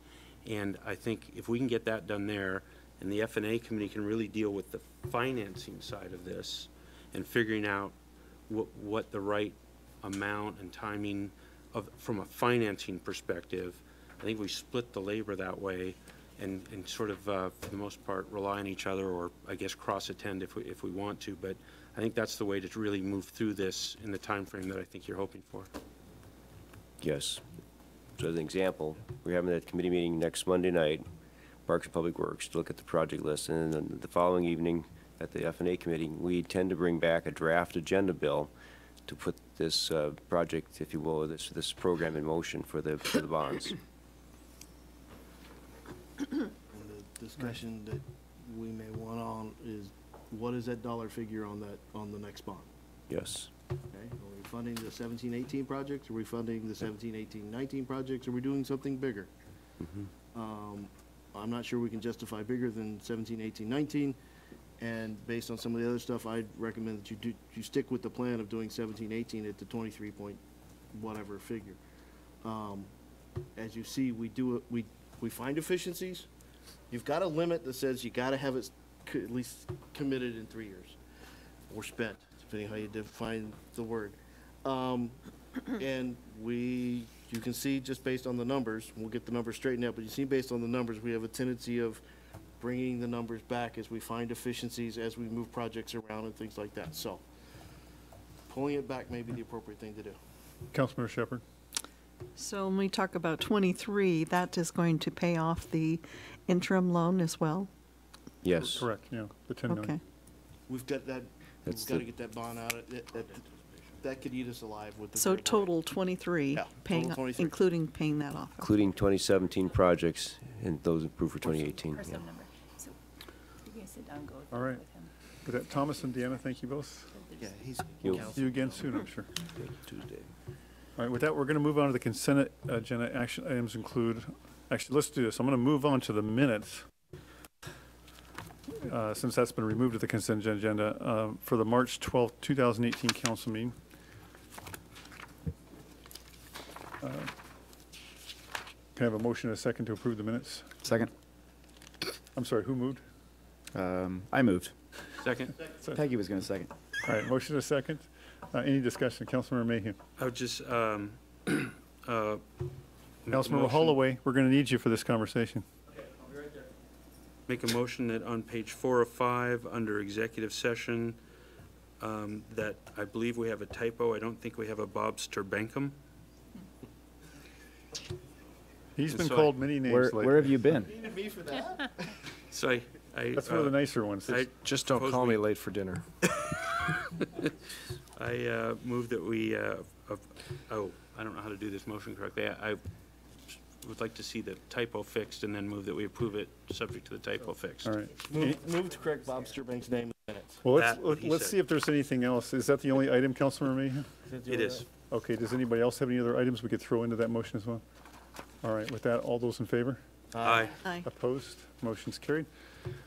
All right, then move on to the consent agenda. Action items include the approval of the warrants as stated in the agenda packet. Other approvals include Agenda Bill 18043, Northwest Hydraulic Consultants Task Order Number 37, Northern Street Culvert Assessment. Do I have a motion? So moved. Second.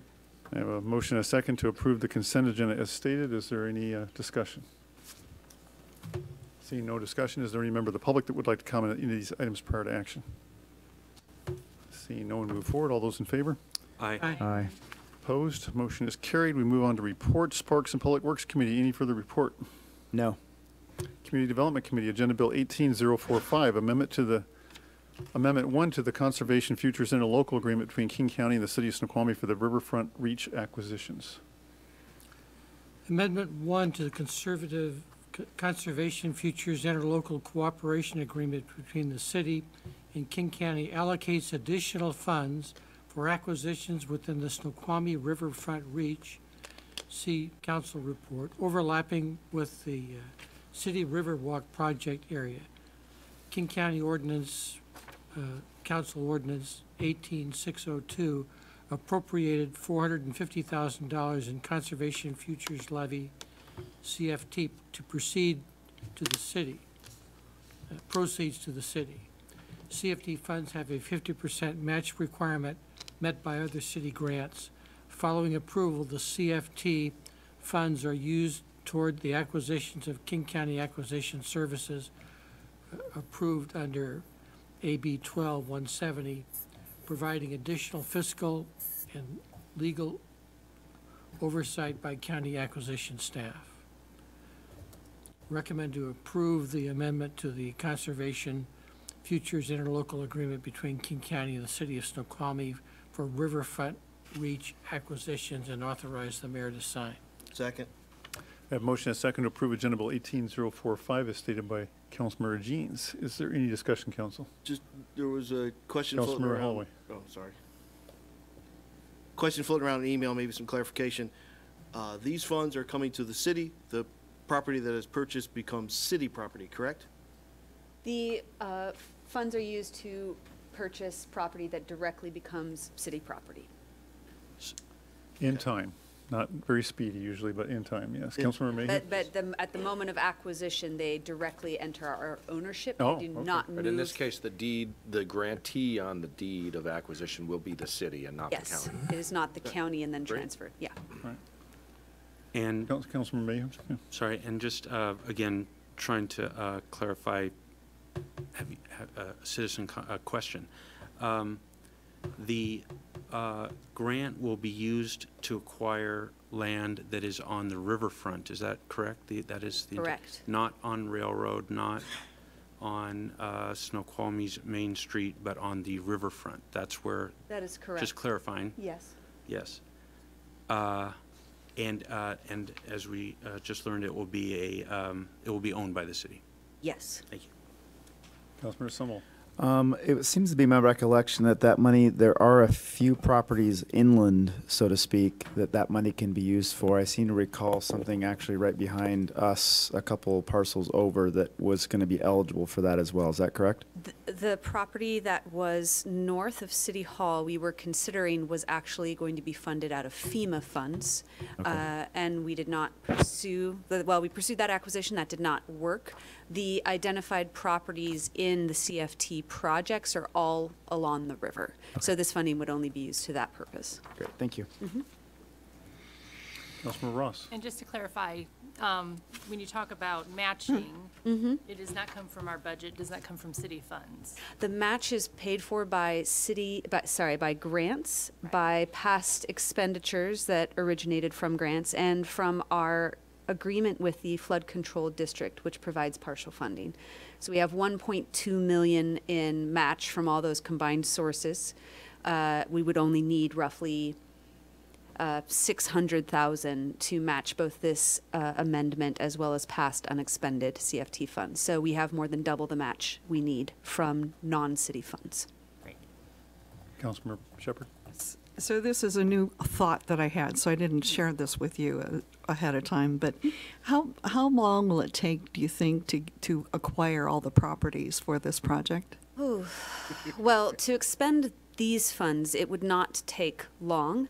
To complete all of the acquisitions, I think we have roughly another 5 years in the flood control district agreement. However, some of the riverfront homeowners may choose not to sell. So I imagine within the next 5 years, we'll have a pretty good handle on acquiring all those that wish to sell. So follow-on question is there any potential for us to not demo the homes and to maybe rent them out? The funding sources require us to remove the houses from the properties we acquire, or in limited circumstances, transition those structures towards a non-residential use, partially because some of the funding is towards providing open space services or removing homes from the floodway.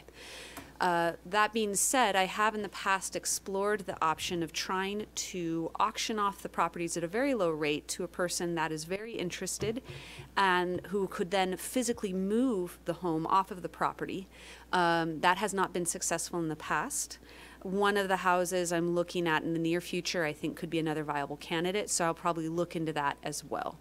When we do pursue demolition, however, we pursue also a very aggressive recycling strategy. So we see some mitigation of those negative impacts. But unfortunately, retaining the housing on those properties themselves is not something we can continue.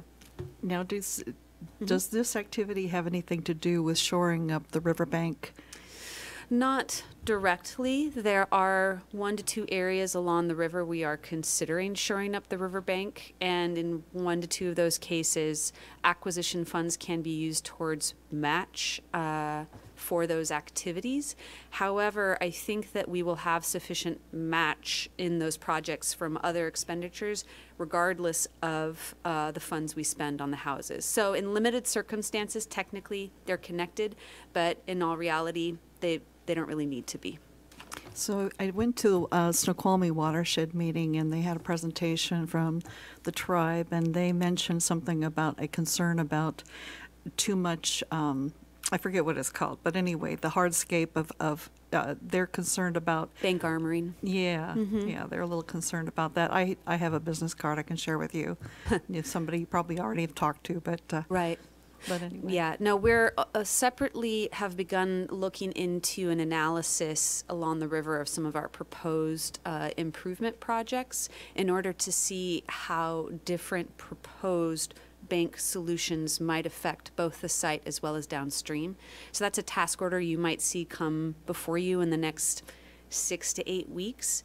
Most of the revetment work we're considering will probably happen next year, so it's not as urgent right now, but that's something that's on our radar. Great. Cool. Can you, Councilmember Holman? just for education, for education purposes, so we did the analysis particularly on the Sandy Cove. Sandy Cove. Mm-hmm. Can you get Peggy a copy of that analysis was done of the potential, I won't call it hardening, but at least reinforcement of that bank there? We did an analysis of what we could potentially do. Yeah. Because it is an area of concern. Yeah. And that may be good background. And the analysis will likely incorporate some of the past work done at Sandy Cove as well. And I've already talked with Jeff Hamlin. He's really knowledgeable on some of these topics, so he'll probably be helping guide that process. Thank you. Councilmember Jeans. The legislation mentions the Riverwalk project, although I'd like to point out and you to confirm that this is not Riverwalk legislation. This is not conditioned upon Riverwalk, but it seems to me it would certainly, I mean, the acquisitions of these properties along the river would enhance our ability to make the Riverwalk a successful project. That is true. There's a a delicate line that I've tried to clarify through all of our agenda bills on these topics, in the sense that our acquisition expenditures can often be used as match towards phases of Riverwalk projects. However, the acquisitions along the riverfront themselves are independently beneficial for two reasons. One is creating open space or environmentally improved conditions along the river, which will help in-stream conditions both locally and downstream, as well as removing those houses along the river which are subject to the fastest moving floodwaters during flood events. So acquiring these homes along the river is independently beneficial, but it is kind of intertwined with the Riverwalk project's phases. So we try and match those projects and that funding as viable, but we still continue that aggressive acquisition schedule for those other reasons as well. And actually, sort of dovetailing on what Council Member Peggy mentioned, I mean, how long will it take? I mean, we hope for 5 years, but at the end of that period of time, there still may be homes that are along there, and if we're doing the Riverwalk, we're just going to have to adapt around those properties and make it work, right? Yeah. There's a cluster of homes that I'm not there's two clusters of homes that might not move. One of them is 3 open space zoned but residentially occupied properties north of the commercial core.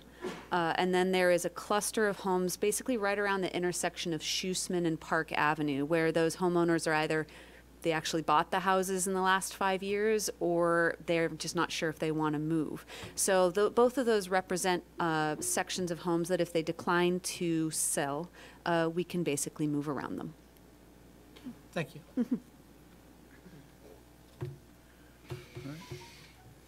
There's no further questions or discussion from the council. Is there any member of the public that would like to comment on this item prior to action? Seeing no one move forward, all those in favor? Aye. Aye. Opposed? Motion is carried. Any other report for Community Development Committee? No report. Finance Administration Committee, Agenda Bill 18041, Comprehensive Classification and Compensation Study of all management and professional positions. Give me a second.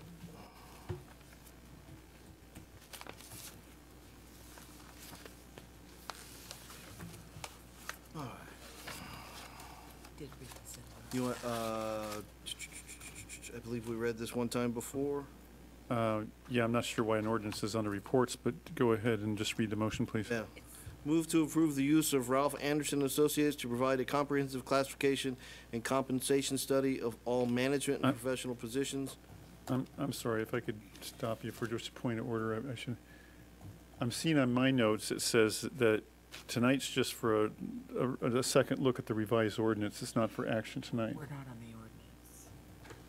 We're under I know we're under, I understand we're under reports, but usually ordinances are put under ordinances, not under They report. wanted to address the ordinance after this. Okay. My notes say 312.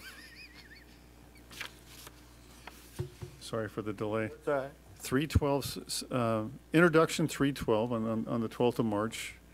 Revised ordinance, second look revised ordinance 326, which is tonight. Third look 4/9/2018 with action on 4/23. So I don't believe we're planning to do action tonight, are we not? Or am I incorrect? We're not on this agenda. We're up under finance and administration. We're right here. I'm sorry, I got. It's okay, it's I only your slipped my second time finger. back. I mean, What's that? you're only your second meeting back, so. I know. Thank you, Sean. I appreciate the. And with no parliamentarian. Take it, but all right. All right, I deserve all that. Yeah, my finger slipped a little. Excuse me. I'll do a Rosanna Dana. Never mind. So, I slipped down to 040. Continue. Please make the motion. All right, I'll start at the beginning of the motion. Move to approve the use of Ralph Anderson Associates to provide a comprehensive classification compensation study of all management and professional positions and authorize the mayor to sign an agreement for consultant services. May I have a second? Second. Have a motion and a second on Agenda Bill 18041 regarding, as stated by Councilmember Holloway. Any discussion, council?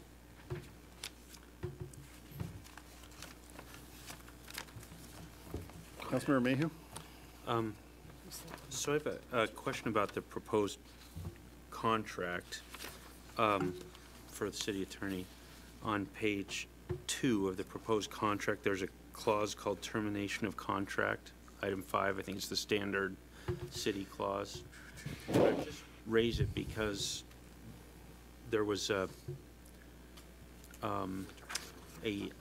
contract, a services contract that had this same contract, which there was some discussion about wanting to terminate in less than 14 days. And I'm wondering whether we still are going with 14 days or whether we want to change this to allow us to terminate it in less than 14 days.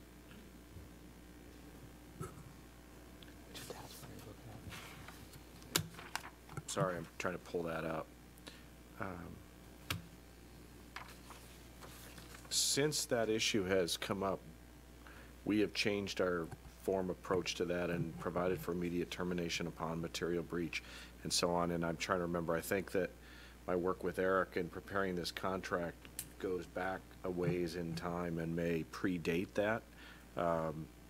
If need be, we can certainly bring this back up to speed. I'm just trying to look for that provision. So point of order, Mayor, maybe you could help me.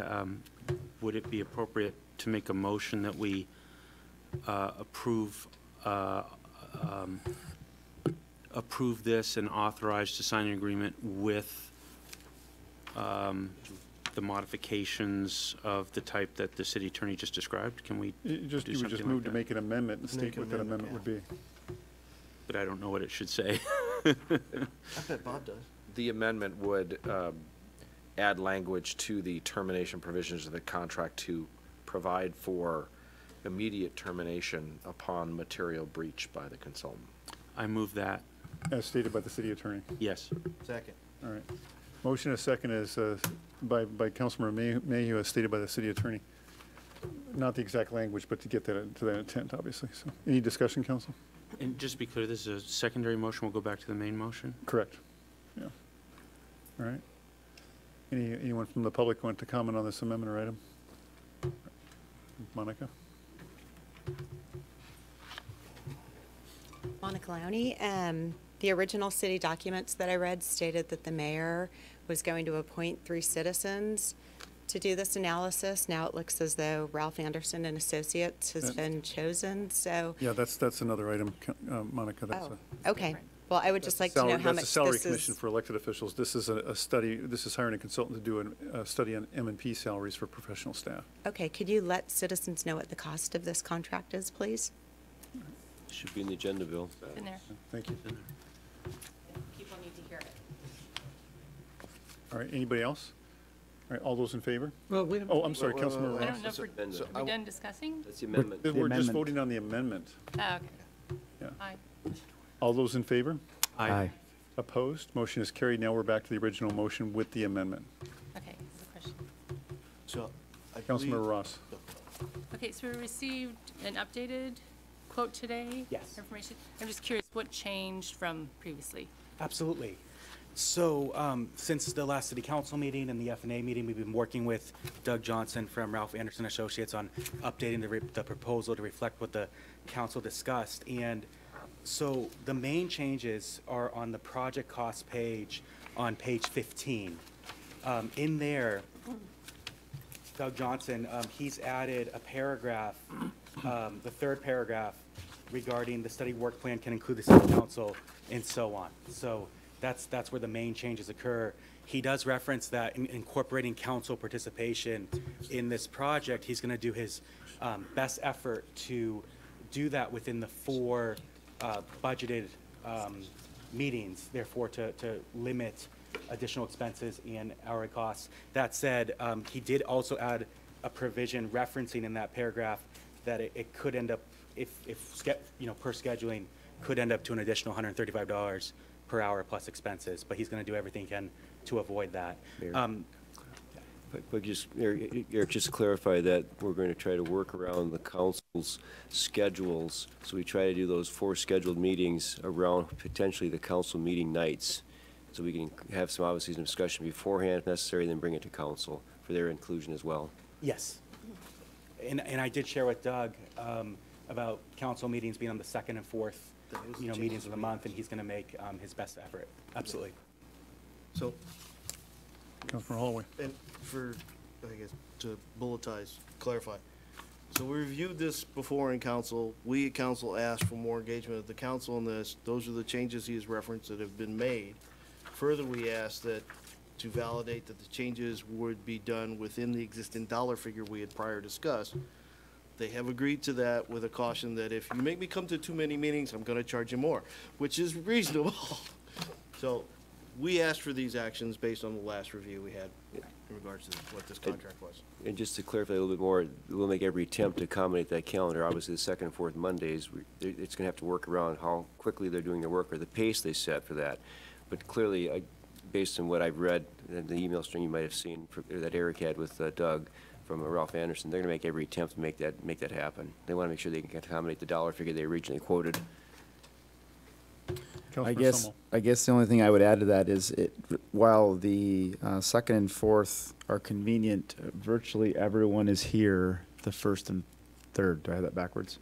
There's committee meetings. There's 3 committees here on Monday, which involve perhaps everyone or close to everyone. Yeah. I'm just saying any Monday would probably work.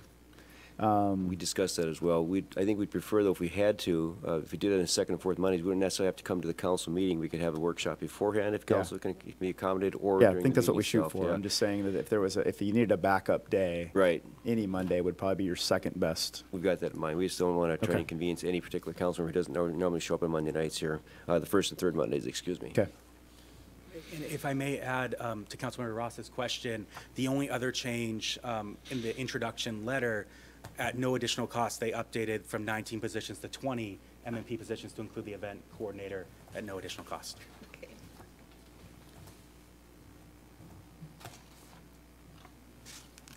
And then just for clarification again, this was discussed in last council. The dollar figure hasn't changed, but for clarification, and correct me where I go wrong, professional service classification was 25,350. Expenses reimbursement was 4,500. Total fixed cost was 29,850. I believe it should be Okay, and 20. that has not changed since the last council, which we really did discuss the dollar figure. If I could just note that I think the math would suggest it was 29,500. No, am I wrong? I thought I heard a different number. So in my notes from Doug, 29,850, but with the exception of if it does end up leading to additional meetings as we discussed, that $135 per hour plus expenses. All right. No, and that's really on us to make sure that we work our schedules and don't require those extra meetings. I guess just, so everyone realizes it is going to be an extensive plan, right? It looks at job classifications, salary surveys, everything like that. So when was the last time that this study was completed? So I believe there was a survey study in 2012? Is that correct? 2012? For MMP positions. It was last conducted in 2012, and the results were given to us, I believe, in the spring of 2013. If I could just ask for staff to clarify, was that a complete classification study as well as compensation and benefits, or was just No, I believe it was a compensation and for salaries and benefits. so they didn't look at the classification for the positions? All right. Great. Yeah.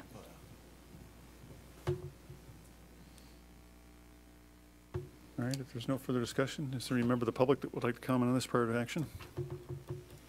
Seeing no one move forward, all those in favor? Aye. Those opposed?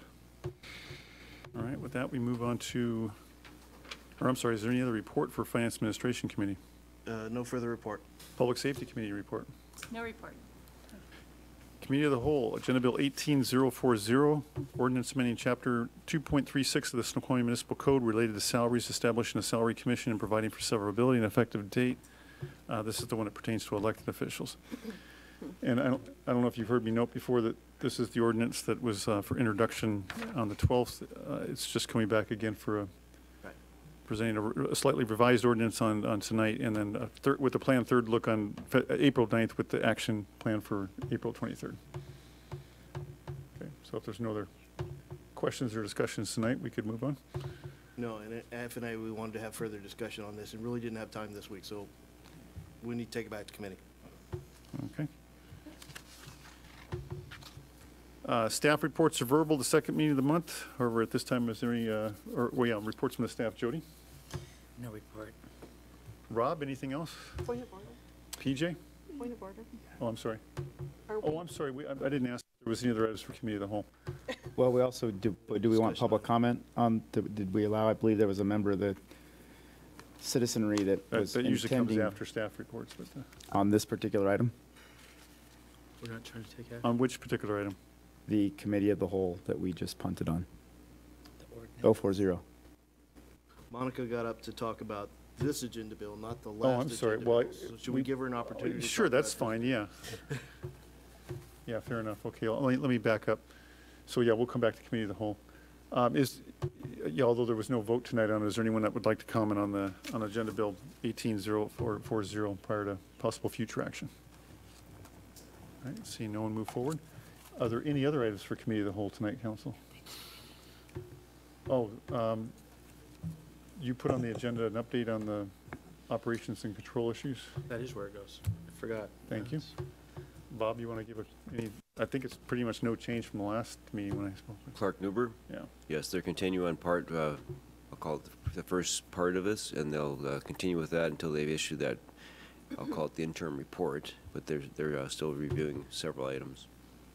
Do you have a rough time frame of, is that a month away or 3 months away, or any sense on that? I'll have to ask our interim finance director. He's been dealing with them directly.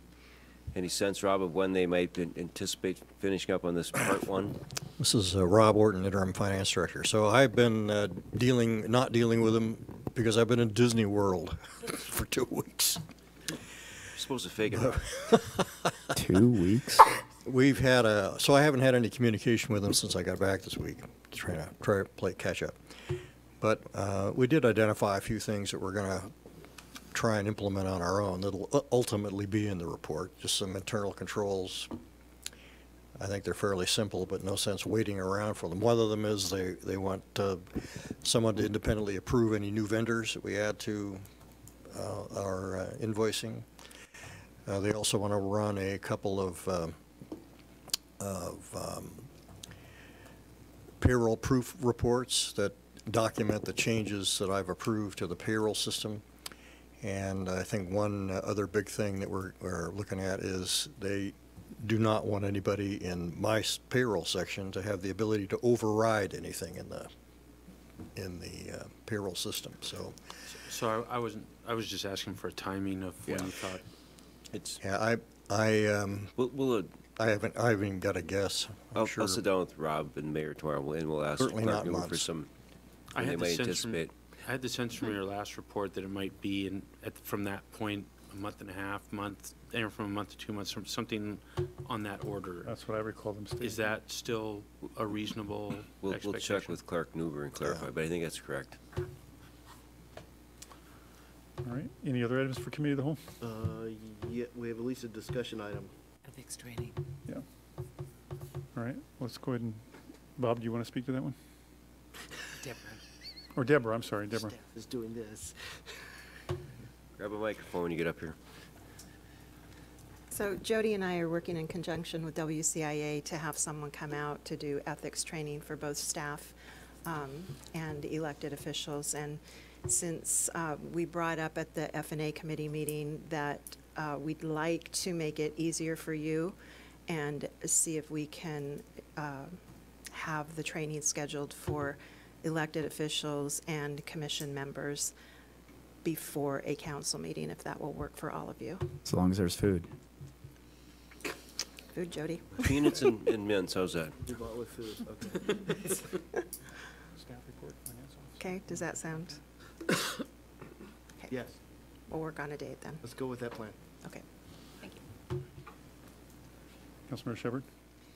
So Are we on to new topics, or do we need to stick to the same topic? Are there any questions about the ethics issue first?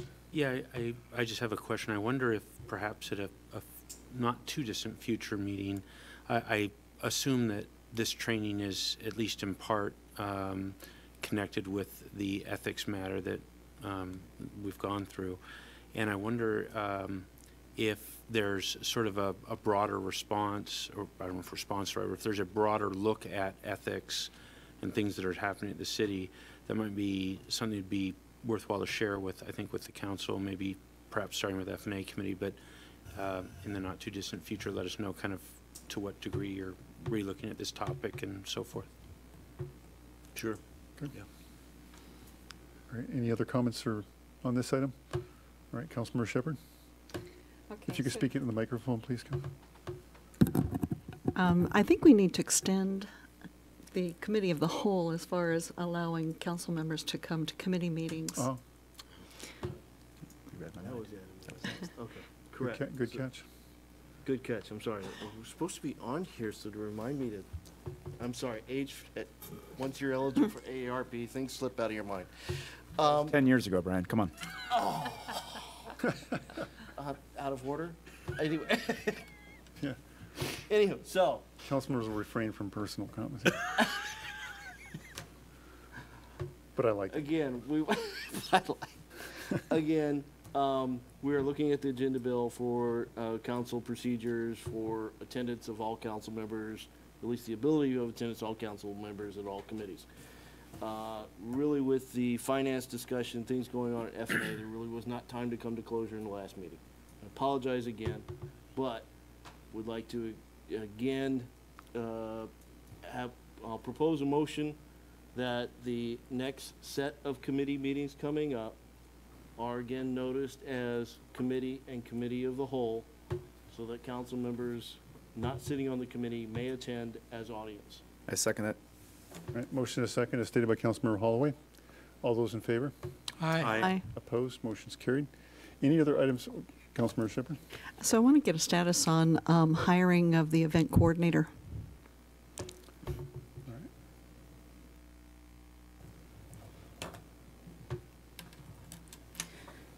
So far Debbie has been reviewing the applications and has told me that a lot of the applicants that have applied so far have a lot of Parks and Recreation events coordinator background. But we're still recruiting for it. They do have the background, or they don't have the background? They do have the background, but it's in Parks and Recreation more so than maybe what we're looking for. So it's still an open process, you're Yes, still it is. receiving applications? Yes.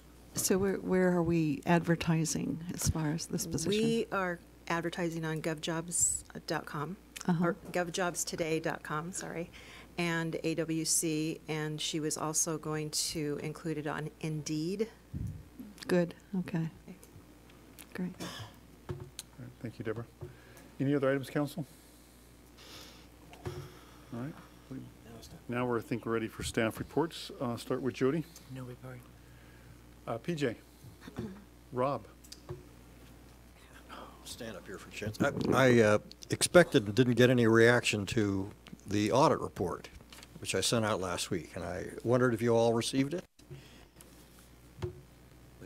Received what I thought was a draft report. Well, it's now public, so. And no changes to the draft? So basically a clean audit. Yeah, no findings, no management letter, and just the 2 exit items that I sent on to you. Oh, here it is. So So we're I'm- still waiting for the performance audit. The accountability audit, we're still And waiting for. some of the correct. hotline items that came in from citizens and so. That's correct. Rob, do you anticipate the auditor scheduling an exit interview or exit meeting with the council members? Well, they invited? usually do, Okay. and they usually like to control that. Right. And we invite all the council members to So- that as well. Yeah, they usually They do the invite. invitations, so. They do. Is there any chance we can get that? Councilmember either- Holloway? Yeah, I'm sorry. I'll learn. Actually, Councilmember May was hand up before you, but Is that audit report now posted on the finance page of our website? Is that No, available I don't to know the if it's public? on our page. Joan's here tonight? When was that officially released as the whole report? March 22nd.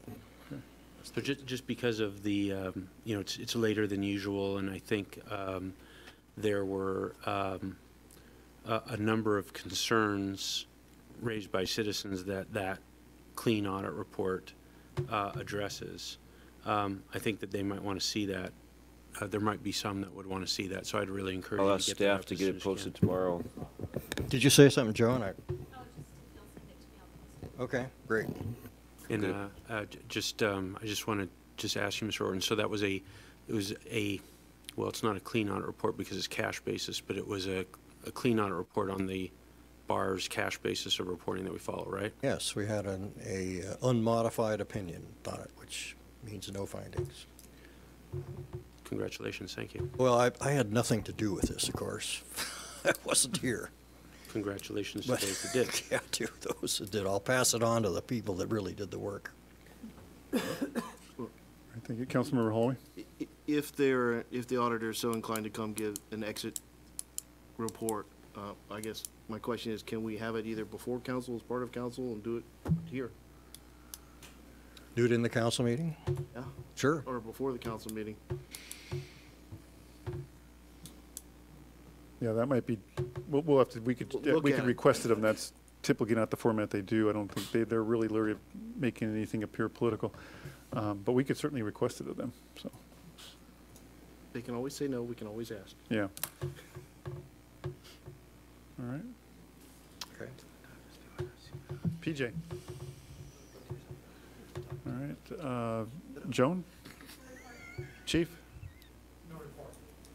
Mark? Chief? Yeah.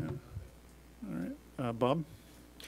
Two things. If you're still interested, the Snoqualmie Valley Government Association meeting for this bi-monthly is this Wednesday night. It's going to be held in Snoqualmie at the club, formerly the TPC at Snoqualmie Ridge. I think you all know the guest speaker, if you will, is going to be Congressman Dave Reichert, and it's going to be a send-off. And I believe there's going to be a pretty good attendance from all four of the Valley cities, as well as representatives from Skyview and Snoqualmie Tribe, as well as others. So you're welcome to attend. If you still want to attend, please get a hold of Jody immediately. Let her know that you'd like to be there. Secondly,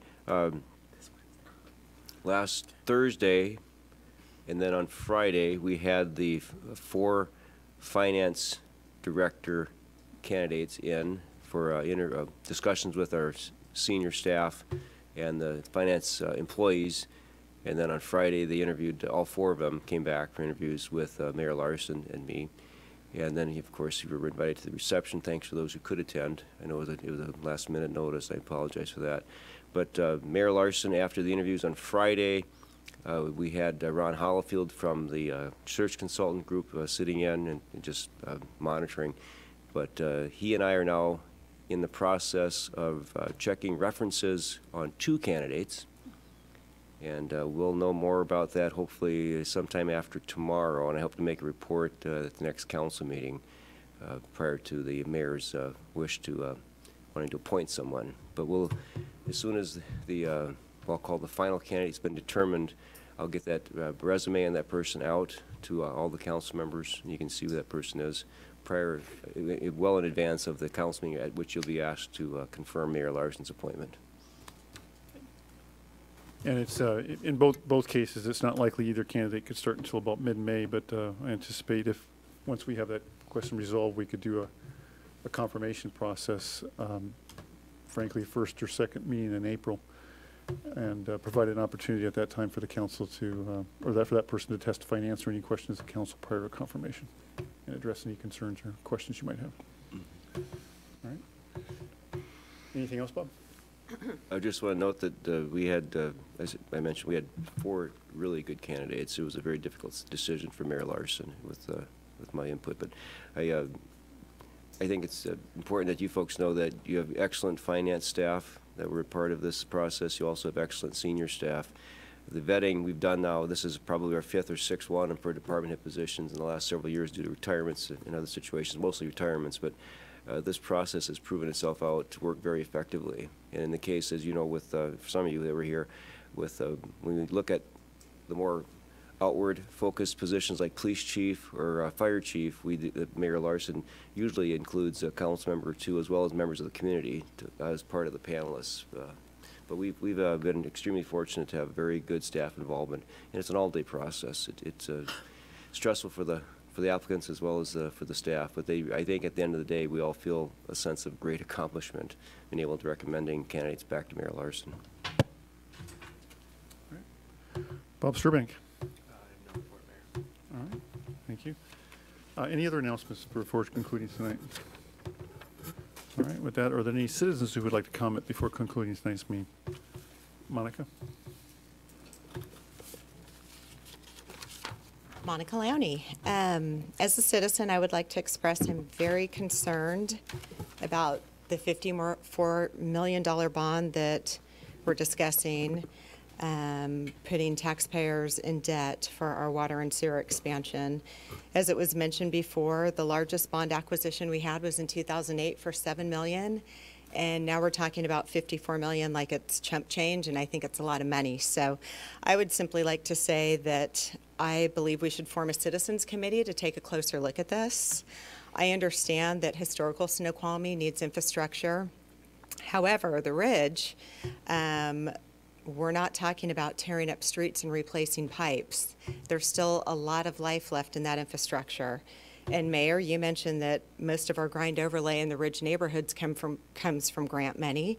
Dan Marcinko, who went home early, mentioned that the Snoqualmie Parkway needed to be repaved. However, we've already allocated $500,000 from the $20 per car registration fee. That's paid for. That goes toward the Snoqualmie Parkway. So that obviously is not included in this. As a citizen, I would like to know how much of this money is going to be allocated and where it's going. I personally believe it's for new development. I would like to see developers like the Salish expansion and the mill site, which is around the corner, pay their fair share for the sewer capacity and the water capacity that they need, not citizens. We're already looking at our water bills going up, sewer 17% a year till 2020, water 5% a year, stormwater 5.65% a year. We're dealing with a 17% educational McCleary tax, property tax increase, plus 2 new school bonds we just passed.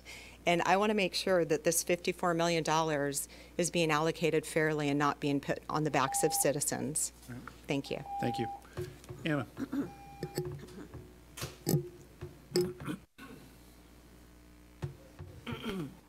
Anna Sotelo, 7713 Center Boulevard Southeast. So, Wildcat Way, I want to bring back the whole idea and talking about it with the Planning Commission. I have been reading so many old minutes, and Kelby Kilburn in 2012, who is, the whole class of 2013 was a very special class to me. They were my first round of employees, and Kelby Kilburn really was on an agenda to get it done. And I happened to see his presentation at a school board meeting and then at the council meeting when they said no. But I was so surprised to see that Charlene was really, really, really an advocate for it.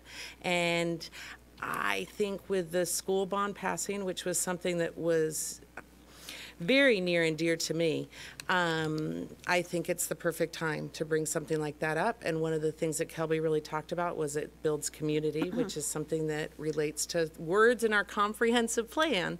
So I think it really would kind of go with our comprehensive plan and community, the community section. And with the new school, perfect timing. So thank you. All right. Thank you, Anna. Anybody else? All right, with that, there be no further business coming before the council. I'll entertain a motion to adjourn. So moved. Second. Have a motion and a second to adjourn tonight's meeting. All in favor? Aye. Those opposed? Motion's carried. Be it noted, it's 9:21.